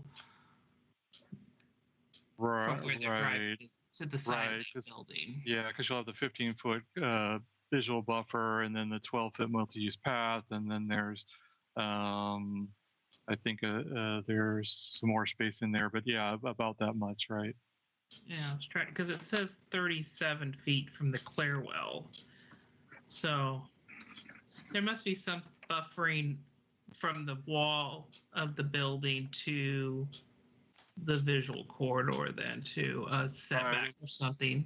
And you can kind of see on the right side of the clear well there, the dark black line is the retaining wall. And so we've got a buffer between the clear well and the retaining wall, and then another buffer that kind of is between the retaining wall and the road. Okay. And so the same would be true then on the other. So when I look at this is a perfect picture. The other one that says LIDA 5, that's right. That's another stormwater pond. So the square building between those two, how tall is that building? Do we have a building elevation for that? I don't think so, because again, it's a concrete process structure. But again, you can see that sort of L-shaped retaining wall that is on the north and on the north and the east side of it. And again, it's sort of the same concept that we have a sloped area in front of that retaining wall adjacent to the road, and we'll have vegetation in that area, and then the retaining wall, and then I'm not sure if we have vegetation at the top of that retaining wall like we do on the other ones, but maybe Andrew. And if I just may add, this is Shana from Angelo Planning Group. I just wanted to add to that. That is one of the buildings that EQ overflow pumping facility is one of the 4 buildings that was addressed in building design criteria and met 4 of the 6 criteria, including building materials, parking to the side or rear, and roof mounted screening or interior equipment. Okay. So that was one of the 4 buildings identified in meeting building design criteria. Okay, I just did. What does it look like? Yeah. Yeah, what does it look like? I was looking for building elevations, and I saw so many circles and squares, and I'm trying to figure out which building elevations are we doing our design criteria on, and that's the subjective part of the conditional use permit, which is to ensure that we're meeting that criteria. And I was just trying to make sure I understood that if it's meeting the criteria, that I agree that it's meeting the criteria, and the buffering and the screening and the landscaping is adding to that enhanced look and feel to the property. It's a big property, so it's kind of sad that your beautiful admin building is buried where you have to drive in, so people won't be able to see it right away. So yeah, we had some initial concepts where we had it on the north side, but it just didn't work out well with the process flow and the layout of the buildings and the grading of the site. Like somebody mentioned before, there's about a 40-foot elevation difference from the street to the kind of center of the site. So gravity got you there, huh? Yeah, exactly. Yeah. But at least it works well for the rest of it. Okay. I don't see anybody else with any other questions. I think I've answered. You think you've answered all my questions, which is. Oh, I did have one more question on the partially isolated and the isolated areas. Is there any plan to develop those in the future? The isolated area that's kind of to the east of the Colk Pond, that's part of the area that we're not planning on disturbing. I think there's a slide there, Corianne, that shows the limits of disturbance that was towards the end, and so it's a little further down there. So we're not intending to do anything in maybe there it is. So that whole southeast corner of the site, basically, we're not planning on doing anything in that area. So that it encompasses the Colk Pond and that isolated area. And then in the partially isolated area, we are planning on using, because our site is so constrained, you can kind of see that we have a lot of structures in a fairly small area. We need some area for the contractor to store things and move his equipment around and stockpile things and things like that. So that's what we're going to use that sort of grayish area in the southwest corner of the site for during construction. And then, like Eric mentioned, if we're going to retain that area kind of as an open area, but not as a storage area or anything at this point. And if we do, decide to build something down there, we would have to come back and get it permitted, accordingly. So right now, there's no plans to use that for anything more than just storage.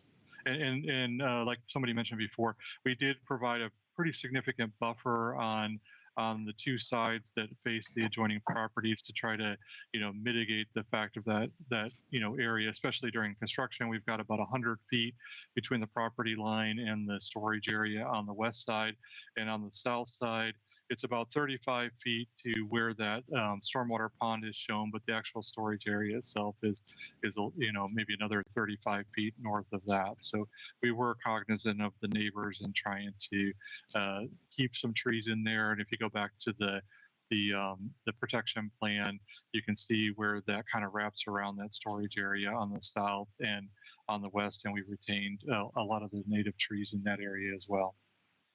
Very nice. I appreciate that. All right. Are there any other questions of the applicant? Okay. Does the staff have anything to add that addresses any questions raised during our testimony before I close the hearing? I guess the only thing I did hear quite a bit of discussion on the industrial design standards. I think staff concurs with the applicant's response that those. So there's I don't know if whoever's driving there can pull up another site plan again on the PowerPoint. All of the buildings, so in staff's review, all of the buildings that were subject to the design standard requirements met those requirements. So there was 4 listed, and the most common ways they met those standards were through providing parking to the rear or to the side, providing at least two different types of building materials, and then also providing the mechanical equipment and other exterior equipment on the inside. The clear well, and I believe you mentioned the something else number 2. What was it? The one other building. The thickener 2 at the round building. 2. Yep. And so, those are within 200 feet, of course, of the roadways. But given the sort of design and mitigation, of the view of those areas from the street, staff's analysis and findings was that they weren't subject to the design criteria standards. So that was staff's interpretation on it.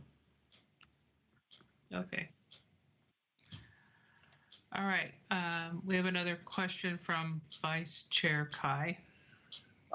Eric, I just wanted clarification on those 4 design improvements.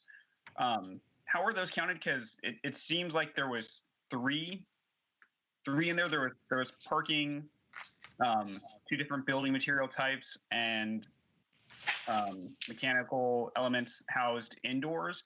Are one of those broken out into 2 elements? Yes. Sorry for that. That was confusing. So parking is a criteria to the side or to the rear, and then loading areas or to the side or to the rear.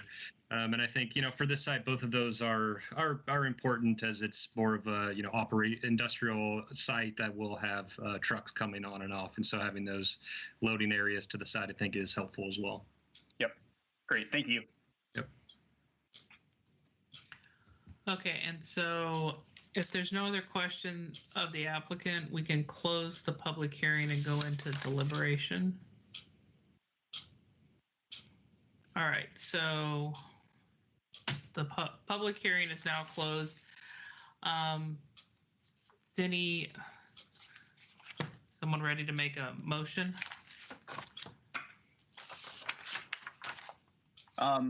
Gene, so there's been no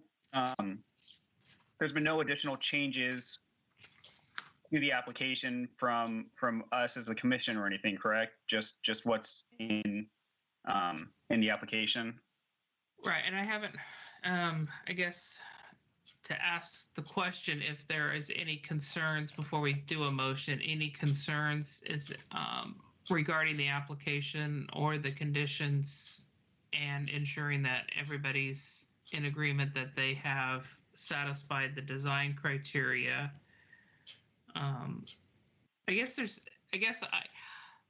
We're doing 3 different approvals, really, aren't we, Eric? There's an approval for the site plan, there's an approval for the conditional use permit, and there's an approval for the Class A variance. And we have been most recently taking them all as one action. Most recently in our planning commission process.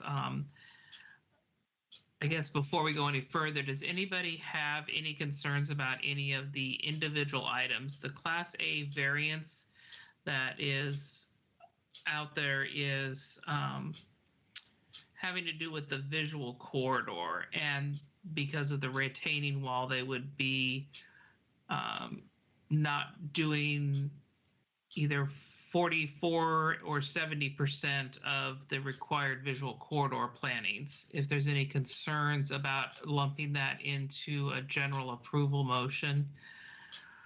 And the conditional use permit and the site plan, we normally are consolidating either in one motion.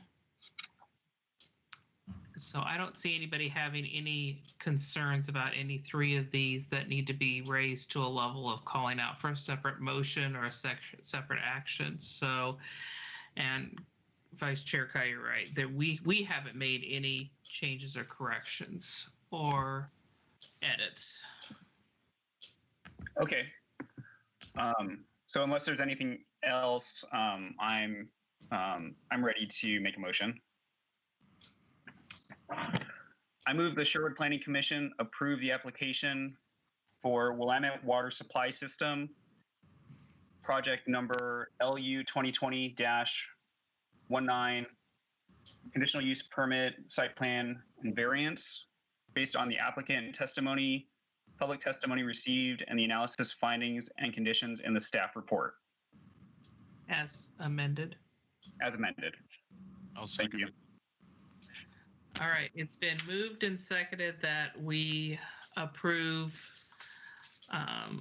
Willamette Water Supply Land Use Application 2020-19 CUP, SP, and VAR. Are there any additional comments from the commission? All right, we will take a roll call vote. Vice Chair Kai. Aye. Commissioner Widola. Aye. Commissioner Brown. Aye.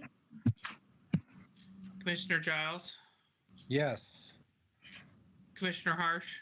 Aye. Commissioner Bantz. Aye. And Chair Simpson, yes.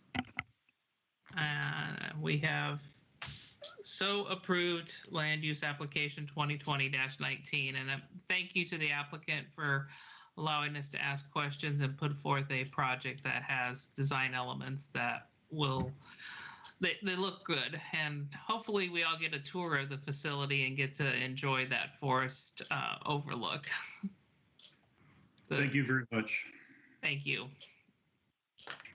All right, we are going to move on to our next agenda item, which is, well, it's 9 o'clock. Does anybody want to take a break before we move on to the Sherwood North concept plan presentation? Or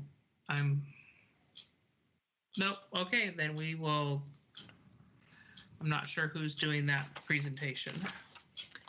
I'll just go ahead and give a introduction here about the plan. So earlier this summer, a development team, Deacon Development Group, approached the city in regards to putting together a concept plan for a 38-acre site in the Northern Urban Reserve area in Sherwood. This is kind of a new approach for concept planning for Sherwood. A recent example of a small concept plan like this was for the new Sherwood High School. You know, the city was supportive of them putting together a concept plan, and what they ultimately plan on doing is taking this concept plan and applying for a major urban growth boundary expansion amendment through Metro. Metro's requirement for this major amendment process happens every year, and it's basically, you know, just for industrial or commercial urban growth expansion, you know, areas. So with that, we have Pete Snook and Ryan Shera from the development group, Deacon, here this evening. They're going to present some information to you, and what we really hope to get out of this is, you know, to answer any questions that the commission may have in regards to this plan. You've had it in your packet for the past week to review. And then, you know, the team can definitely tell you, you know, more about their proposal. So with that, I'm going to turn this over to Pete and Ryan. Are you on the line? I think you are. Yes, we are. Good evening, commissioners. My name is Ryan Shera. I'm with Deacon Development. I just wanted to ask, since we gave a presentation at the joint work session, and you've had the concept plan in your packet, how do you want to approach this evening? Do you want to, being that you've had the presentation and have had the draft plan, we can answer questions, or we can go through the same presentation that we did at the work session? I would ask the commissioners to, does anybody want to see the presentation or are there questions that are readily available? Because I had a couple questions, but I wanted to know if there was anybody that wanted to maybe do an abbreviated presentation just to run through it pretty quick. I think it would be, I think there were a few commissioners that were not able to attend, so we do have it in the packet, so we'll maybe not read the entire PowerPoint, but run through it pretty quickly so we can get an overview of your take on the plan itself. That, I think that would be most helpful. Okay. I agree. Can I ask a question real quick too? Yes. Yeah.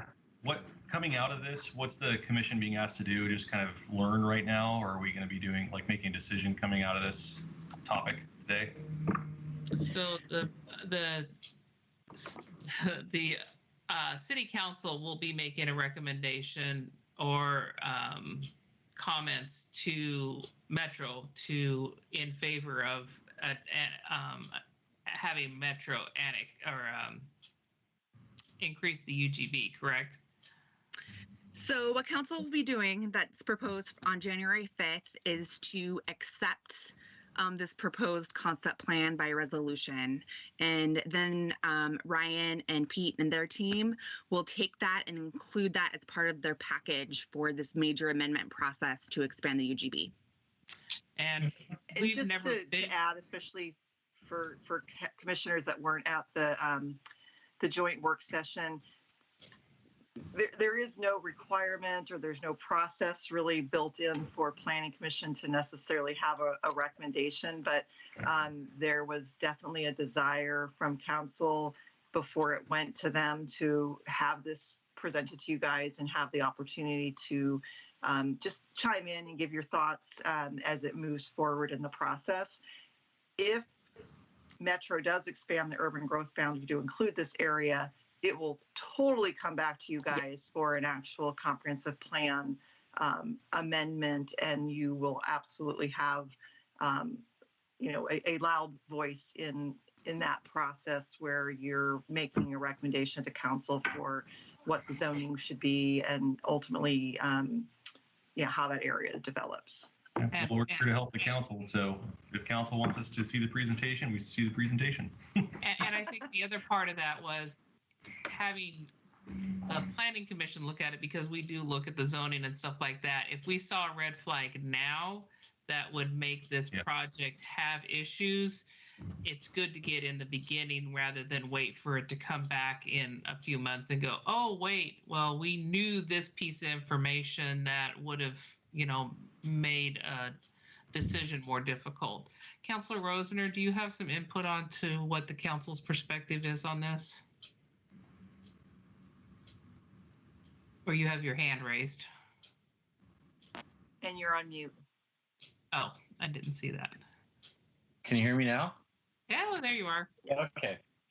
No, you guys hit the nail on the head on that. I think, from a council perspective, when we were approached by this developer, in conjunction with our council goals around jobs and economic development and rebalancing our tax base, we got really excited about this, but we're not the experts in planning, zoning, and all the fun stuff that you guys do on a regular basis. So it's important, especially given this is a unique process. We haven't gone through a major amendment process with Metro before.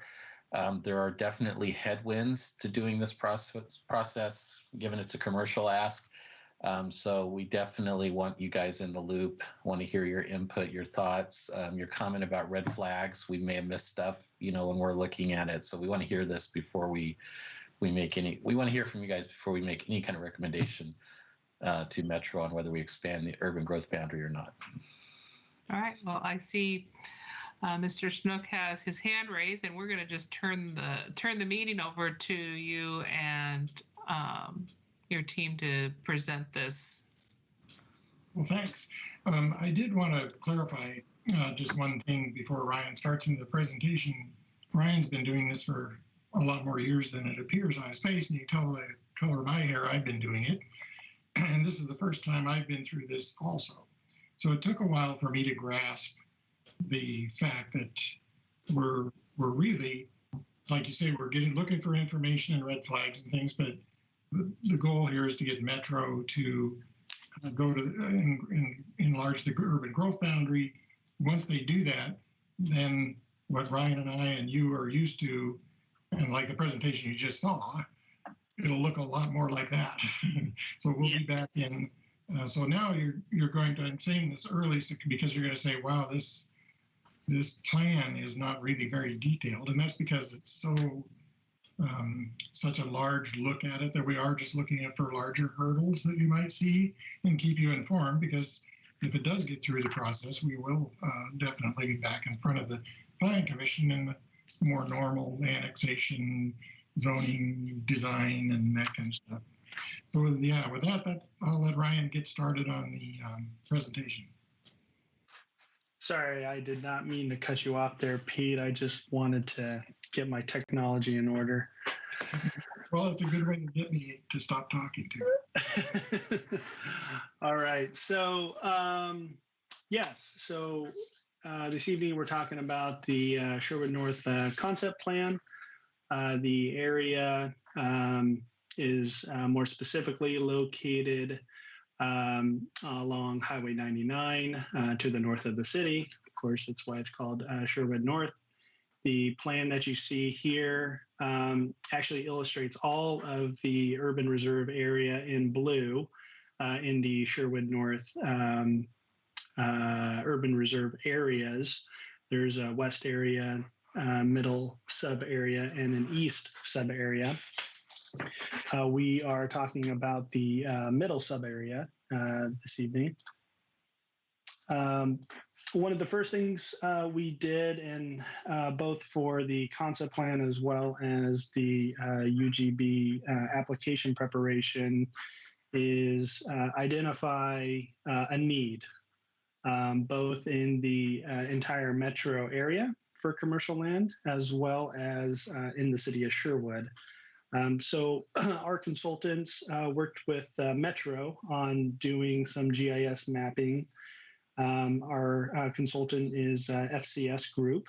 They collaborated with Metro, utilizing Metro's data, GIS data, and essentially deciphering it down to understanding what the 20-year commercial land need is, again, both in the metro area as well as in the city. The image you see on the right-hand side is from the City of Sherwood's buildable lands inventory in 2018. That's part of the data that was utilized to create the commercial land needs for the city.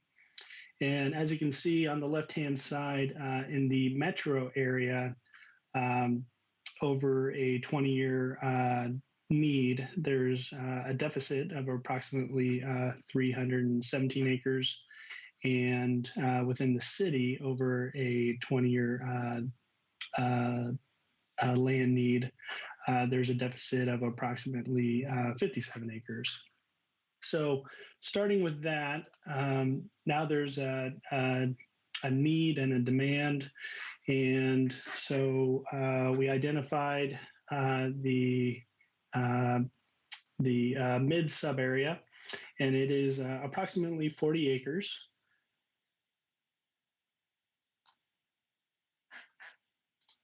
Sorry. On the west side, we are envisioning either a mix of office or light industrial or flex, something that would be compatible with the existing development that is on that side. I believe there's some existing kind of industrial or office buildings right there at the intersection across the street from Home Depot. And then on the east side, it's approximately 26 acres. We've conceptually ran scenarios based on a superstore as well as a lifestyle center. So the square footages you see, those are just a mathematical exercise where you take the gross and you subtract out the FAR and the area needed for setbacks, and you get a developable floor area. So that's how those square footages are computed. Benefits from the development. So utilizing the amount of development, it generates a certain amount of both immediate construction-related jobs as well as permanent jobs.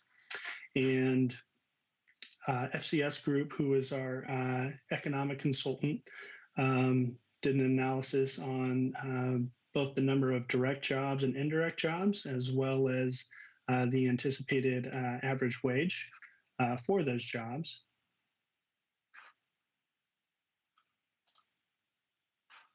And with development, there will be tax benefit to the city, the county, and of course the state and Fed. So that's outlined. Outlined below, we have SDC fees that both the commercial and the employment fees would be charged by the city.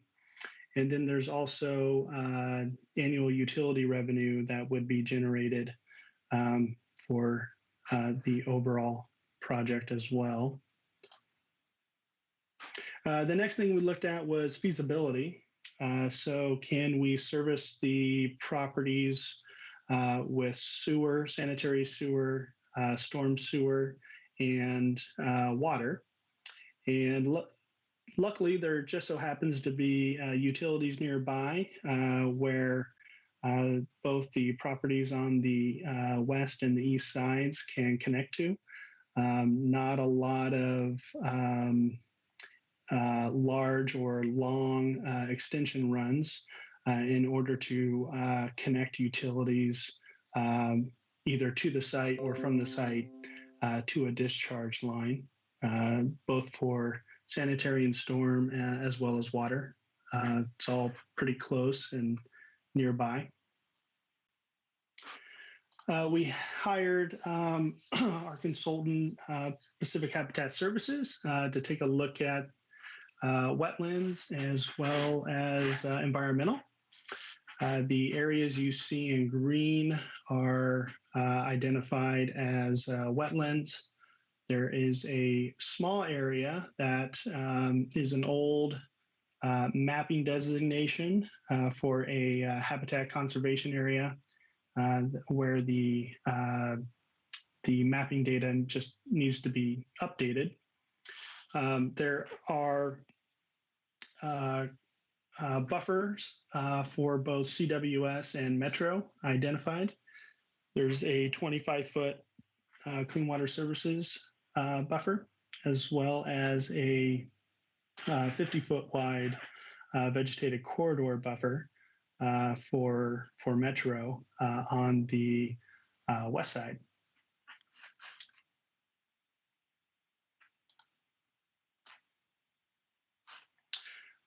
Transportation-wise, for the application, the Metro application, Metro title, we are required to provide conceptually potential connectivity. And so what we've shown here on our transportation plan is where potential future roads could connect with the existing system, as well as the potential for internal crossover on the within the property, so both internal as well as future road connectivity. So the yellow lines that you see are future roadway connecting to this blue line at the intersection of Langer and Highway 99, which is shown on the TSP as a future collector. So trying to connect where potential access points may be in the future with potential future connectivity, both public and internal.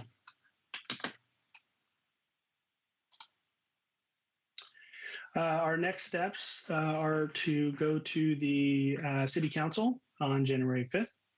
And then following that hearing, our plan is to, if successful, our plan is to submit our application to Metro on February 1st.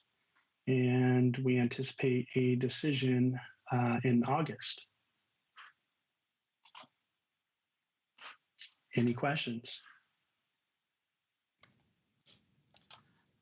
I see Commissioner or Councilor Rosner has his hand raised, and I don't know if that was just left over from previous or if he has another comment. Well, once again, I left it up. I'm sorry.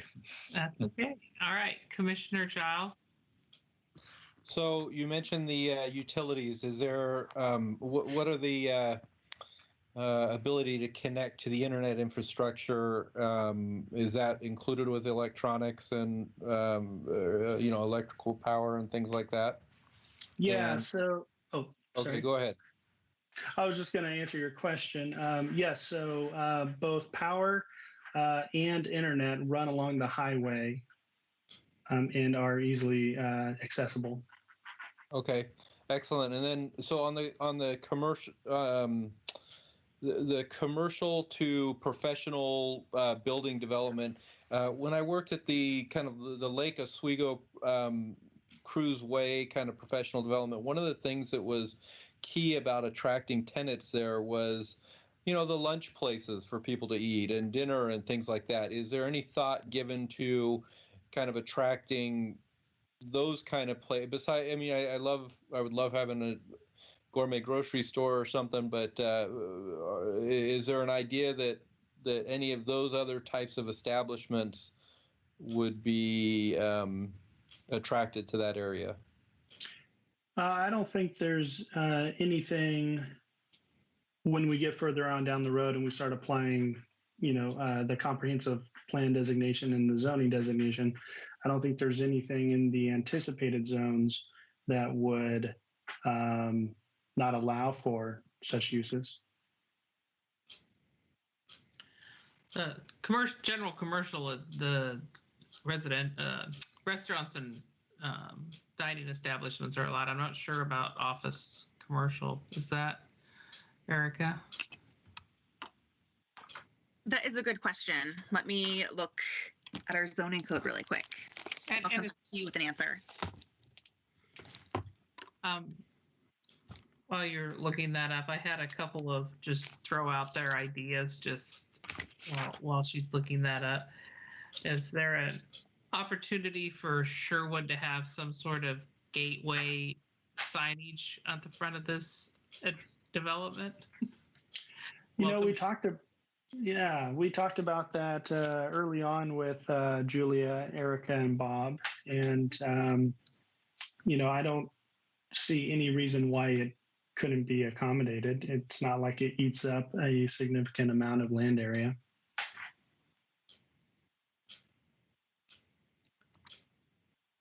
I would mention that we're working to develop the west side of the road, and the property owner.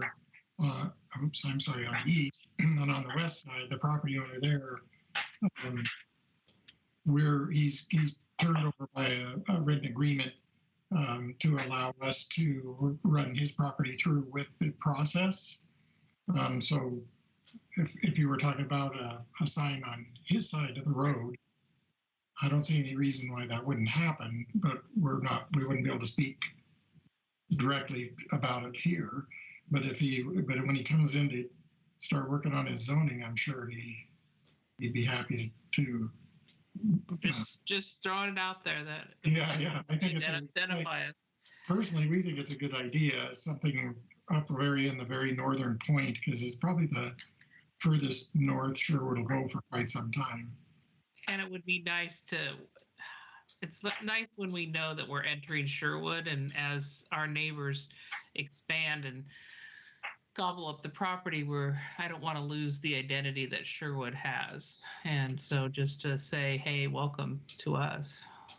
Miss Erica, were you able to find that? I did. So restaurants are permitted in the office commercial zone. Really? That's great. Excellent. My other question, comment. Oh, Commissioner Giles, sorry about that. No, that's fine. I was just saying that given the new reality of companies that are examining whether they need remote or work from home workspaces or shared office, I mean, that would be my only caution, is to make that you know, the office space kind of as flexible as possible, so that you know, we just don't have an abundance of it. I mean, I know my company was a small company, but we've gone entirely remote and have no plans on going back to an office. And so while I love the idea of attracting the kinds of jobs that are higher pay I saw in the presentation and in the packet, I realize that some of those higher pay jobs may be at home forever now. And so looking at it as potentially, well, can we do, you know, the WeWork model of, you know, office spaces that is rentable by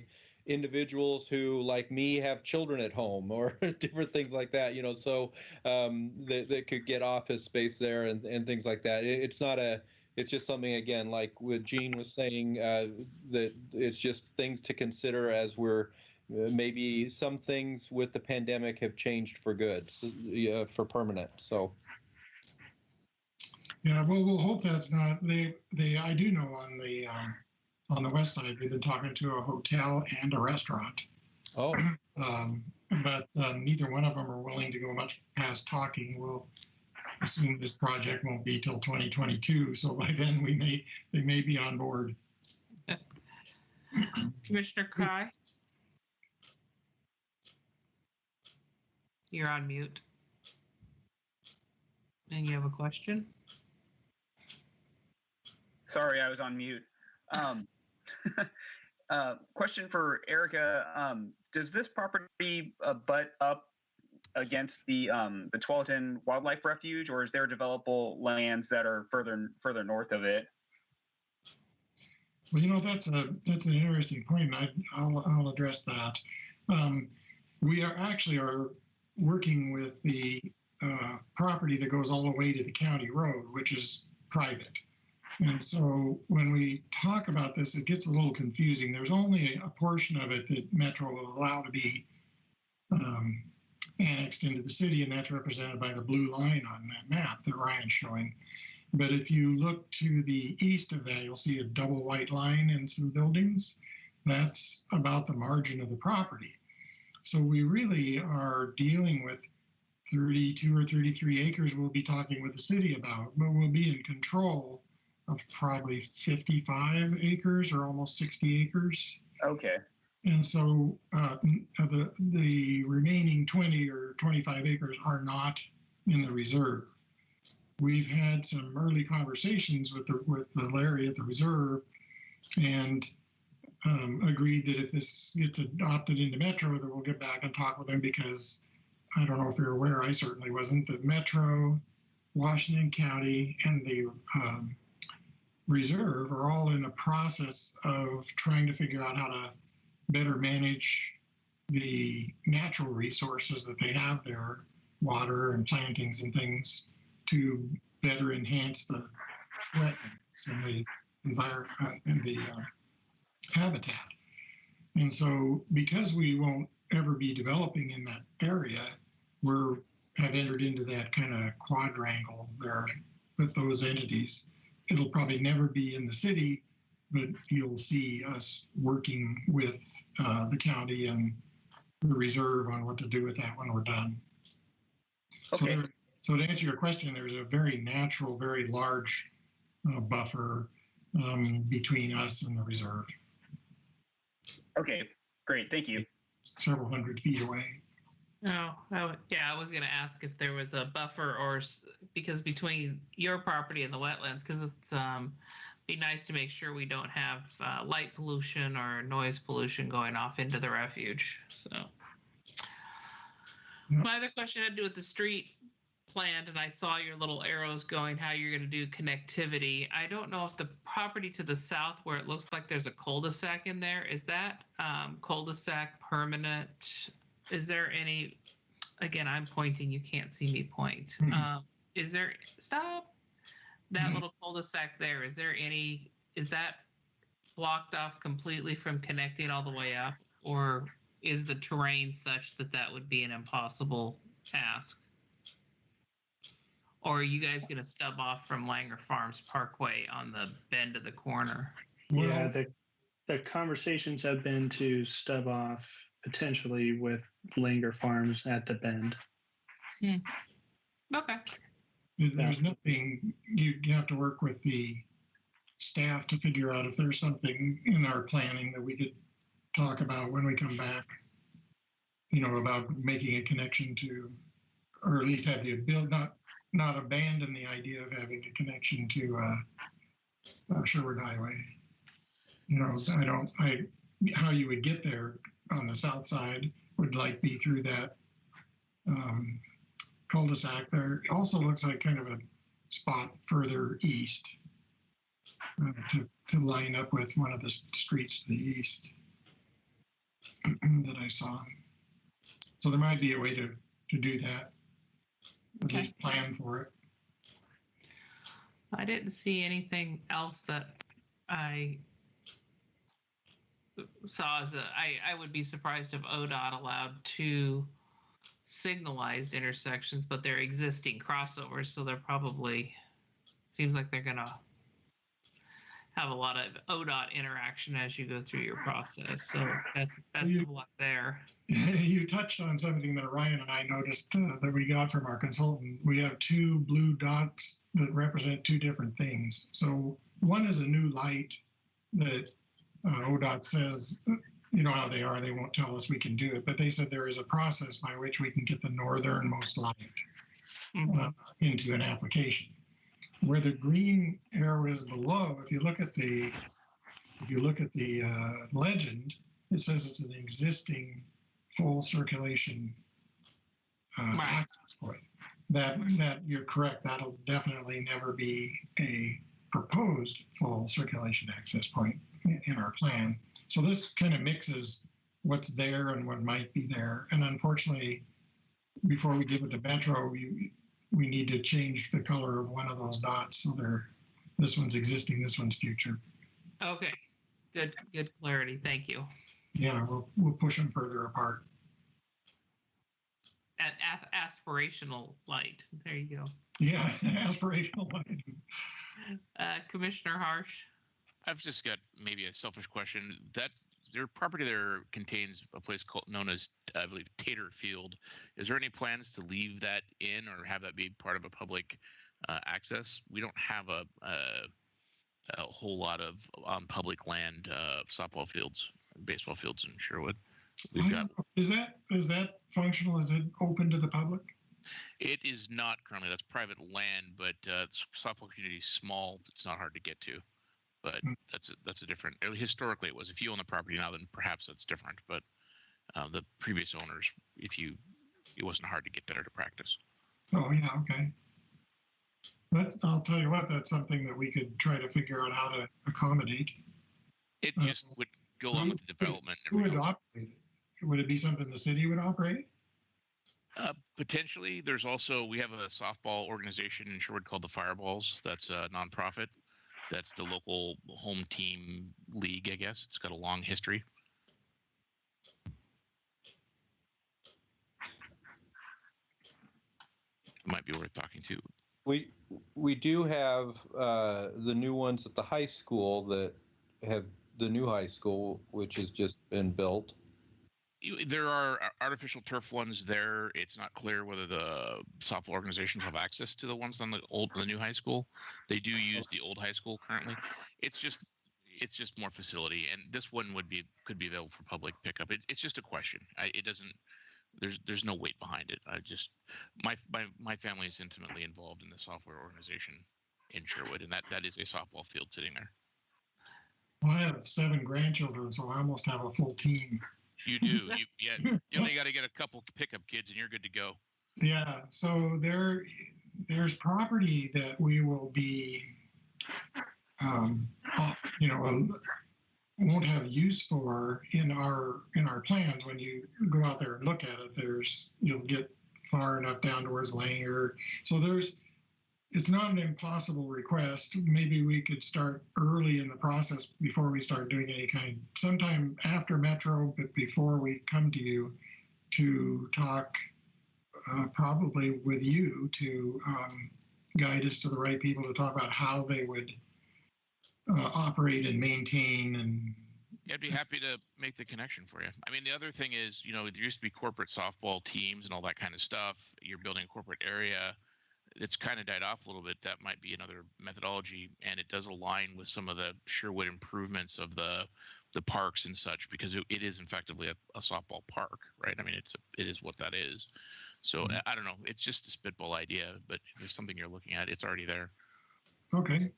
All right. Councilor Rosner. Yeah, that's intriguing. I was just going to add, and I don't want to get too far ahead in the process, but having that kind of an amenity in park form or something would also check some boxes with Metro in terms of getting a major amendment approved. So it might be something to think about. Good. Mm-hmm. Little ammunition. Yeah. So my only other personal comment is that on the acknowledgements page, I don't have a P in my name in Simpson. It's not the TV show? It is not, and but it's shorter than my maiden name. But it's like the pool, no P in it, please. Yeah, we'll get that taken care of. Okay. I already had to change my name once to come back onto the commission. So when I got married, so. Gotcha.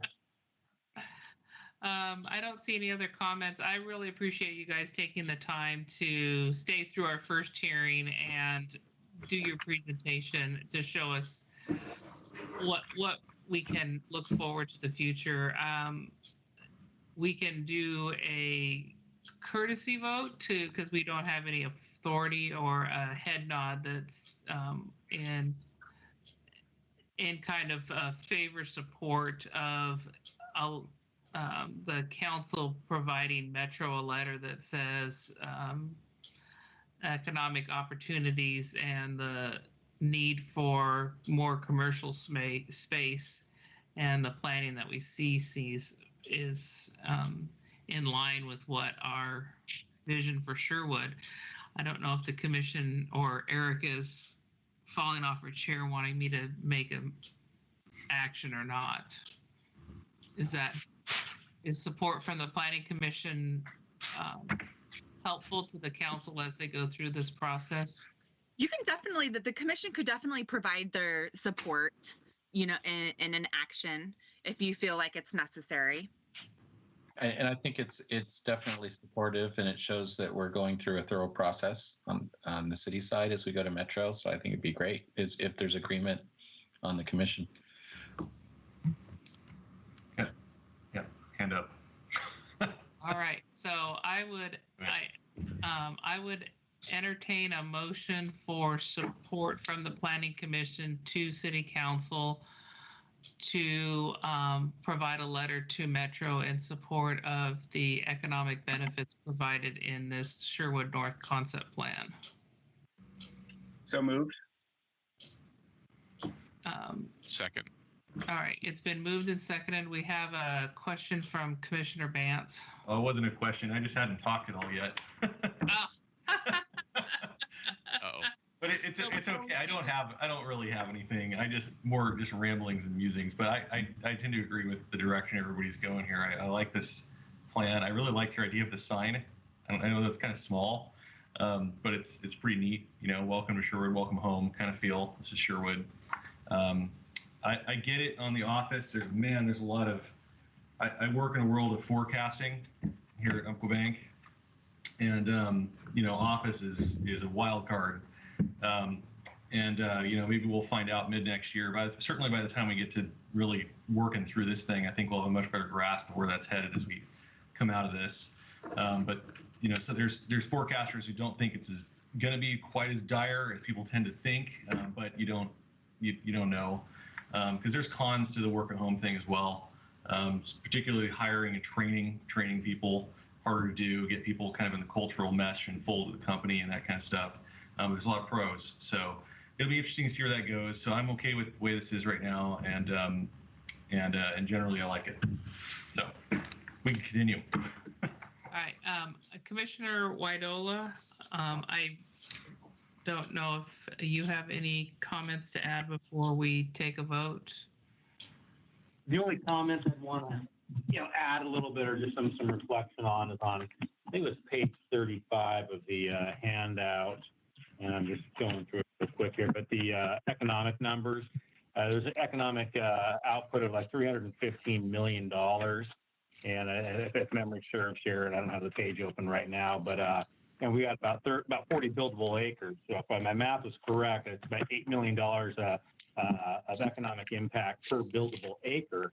And I thought that was a little rich for our neck of the county here. Maybe if you're in Hillsborough and you got Intel developing, but do those numbers sort of check out? And so for our consultants that we're working with, does that make sense for Sherwood that we're at $8 million per buildable acre? Are you asking the city or the applicant? I'm asking somebody who just to tell me, yeah, those are valid numbers and Metro's not going to kick those back. Oh, yeah. Page 35, packet page number 242 for the commissioners. Sure. Yeah, no, we hired, we believe the best consultants. So FCF's group put together those economic numbers, and we have faith in those numbers that they put together. There's logic and basis to them.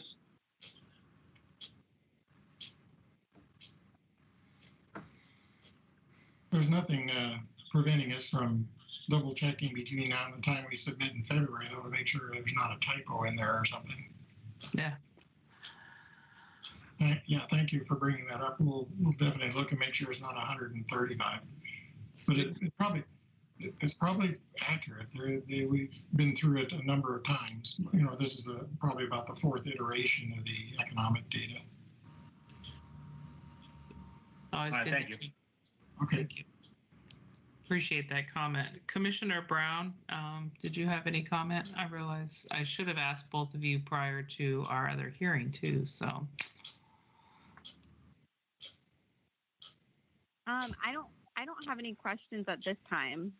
Okay. All right.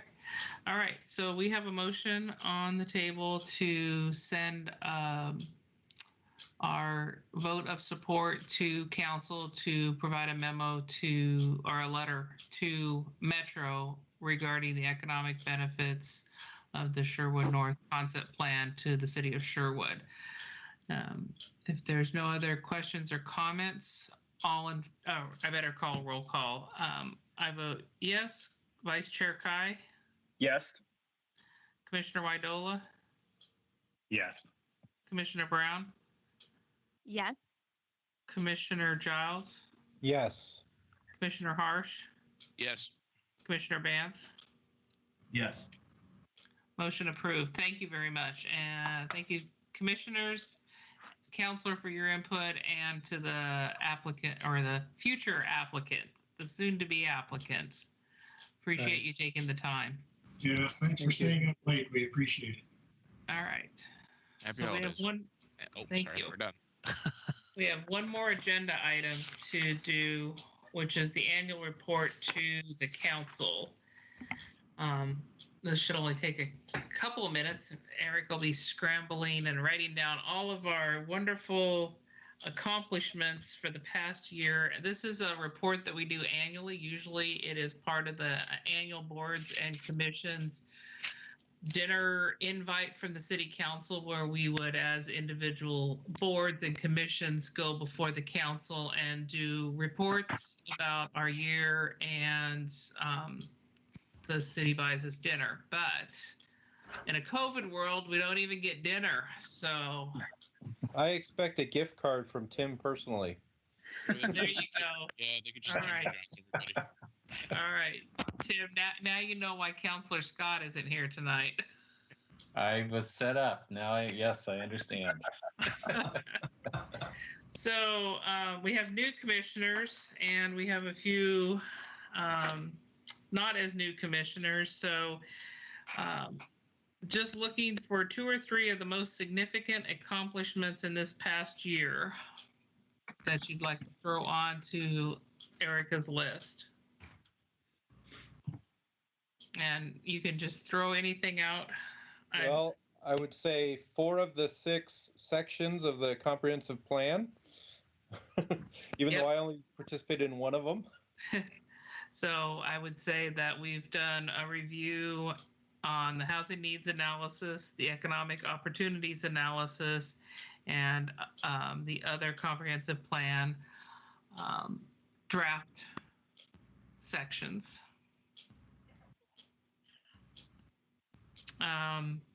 That we have successfully now been holding legally done online meetings and hearings. I don't know what the role was of the Planning Commission in this, but I just got done with my bond oversight committee, and they mentioned how helpful the city was in getting the high school, working with the high school and getting all that stuff passed and getting, things through on a timely manner. So did the planning oversight handle any of that earlier this year? Planning Commission got to carry really big binders back and forth and go to hearing. and have long hearings. That's a highlight for the whole city, frankly, this year. And I just, if the Planning Commission had any role in it, I'd like to highlight that. And the item I had was no decisions we made were appealed. Hey, small steps. We have great accomplishments. We have quite a few new commissioners, so that's a good positive accomplishment too. You guys have done a great job getting your feet into the fire, I might say.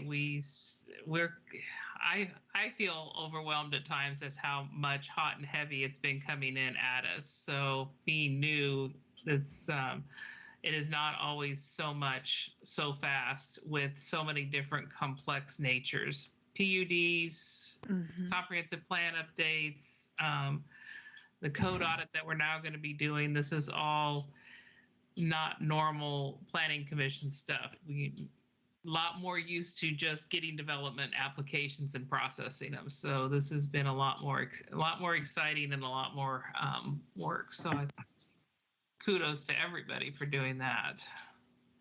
Yeah, the last 3 months is this normal, this level of just a lot of stuff? Not so many different things. The learning curve, even for me personally, has been more intense because all these things that we're doing are new. We've not done a comprehensive plan update in 20 years. We've, the transportation plan and the water master plan and the parks master plan, they get done every few years. So it's been a while since we've done those. And PUDs are, they're more what we're used to doing, but they still don't come as often as you think. But it seems like we've had several of those recently, which just require a lot more paperwork. So it's been a lot more, I think. Vice Chair Kai, would you say it's been more, not only because of what we've been doing, but because how we've had to do it remotely? I feel like that we've been, doing a fair, significant amount of volume of work that's been coming through, and like you said, a fair amount of variety of it. But I know for me personally, an aspect of the Planning Commission that I really enjoy is kind of the social interaction that we are able to engage in, in our actual meetings. It does bring a certain amount of fun to it, and so not having that adds a difficult aspect of it for me, and it's something that I do hope that we can get back to sooner than later. So I'd agree with all that. That kind of, with everything else, COVID on top of all of this, it adds to the difficulty. But I think it's all going as great and as well as it can be expected. So we haven't had a short meeting where we could all walk over to Clancy's. So. Yeah. I don't think you've ever had that since I've been on. Well, and for the onboarding for the new guys, like I've been doing this for what, 4 months now or something, and I would have hoped and been able to have, like, I was going to get together with Commissioner Kai, and then we hit the new lockdown again, and so I held off. But I mean, that makes it all the more challenging because you don't want to derail business meetings with just trying to get your brain around everything going on. And so it's definitely been challenging. And I expected it, I think, I envisioned more interaction myself, less governed, just to understand and grow the part, right? Yeah, I think that's been, I wish we could find a new way to do this, because we're doing lots of work sessions that aren't facilitating training, because we're still trying to catch up on a comprehensive plan process that is got delayed, and then we have to try and do a catch up on all this stuff to keep the timeline going. So hang in there, guys. It will get more straightforward and less crazy. It has felt like jumping on a moving freight train a little bit. And I missed out on all the good times. Jeez. Yeah. Clancy's and except for the gift card we're going to get from Council. Yeah, that's what I heard. Council was going to make sure it was going to handle it personally. Man, you guys don't know how good of a trail mix the city of Sherwood provides for the planning commission. So, we may never know at this rate. Yeah. I think the expectation's been set. Could I just add something? I in my career, I got to work with a lot of cities and commissions across the country, and I have to tell you that I really appreciate the level of commitment you guys have to getting things right. You question things, you get into the detail, and I've never once felt like the commission wasn't focused on what Sherwood, the community of Sherwood, wants and what we want it to look like. I really appreciated all the hard work around the comprehensive plan, because if you think about it, when was the last comprehensive plan? I thought it was even more than 20 years ago. It was like 92. 92. But one of the reasons Sherwood is such a great community now is because the work that group put in, they did. So I really appreciate the work you guys are doing now. I think hopefully in 30 years, there'll be a future set of us sitting around talking about the great work that this group did and how great the city is 30 years from now. So thank you. And hopefully Gene will still be chair of the planning commission at that time. Well, then I'm going to go right into the goals of the upcoming year is not to retire. Okay, I'm just kidding. I second that. So I think my biggest one is to provide more commissioner training and tools. I don't know how to, I can't ask for more work sessions, before we have the next complicated project that comes in, have another work session on top of work sessions that we're already having. But some of the training on PUD processes and, guys have already by trial by fire have gone through regular site plan reviews and such. So anyway, and then in this COVID world that we're living in, I'd like to ensure that we have better outreach to ensure that both the applicant and the consultants that we're using for these projects are using all available methods to ensure that the citizens have a chance to comment on items.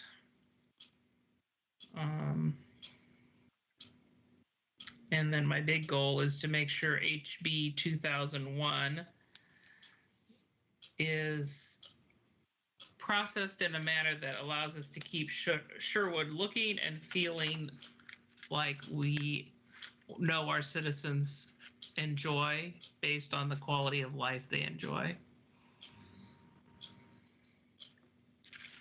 Dean, I think we could, I don't know if this is probably both, either a goal and or an accomplishment, but just the fact that, residential design guidelines comprehensively are coming into play either in establishment or accomplish, in the next year, I think is both a good goal and an accomplishment. So I know it's something we've been looking to for a long time. So yeah, very good. Thank you.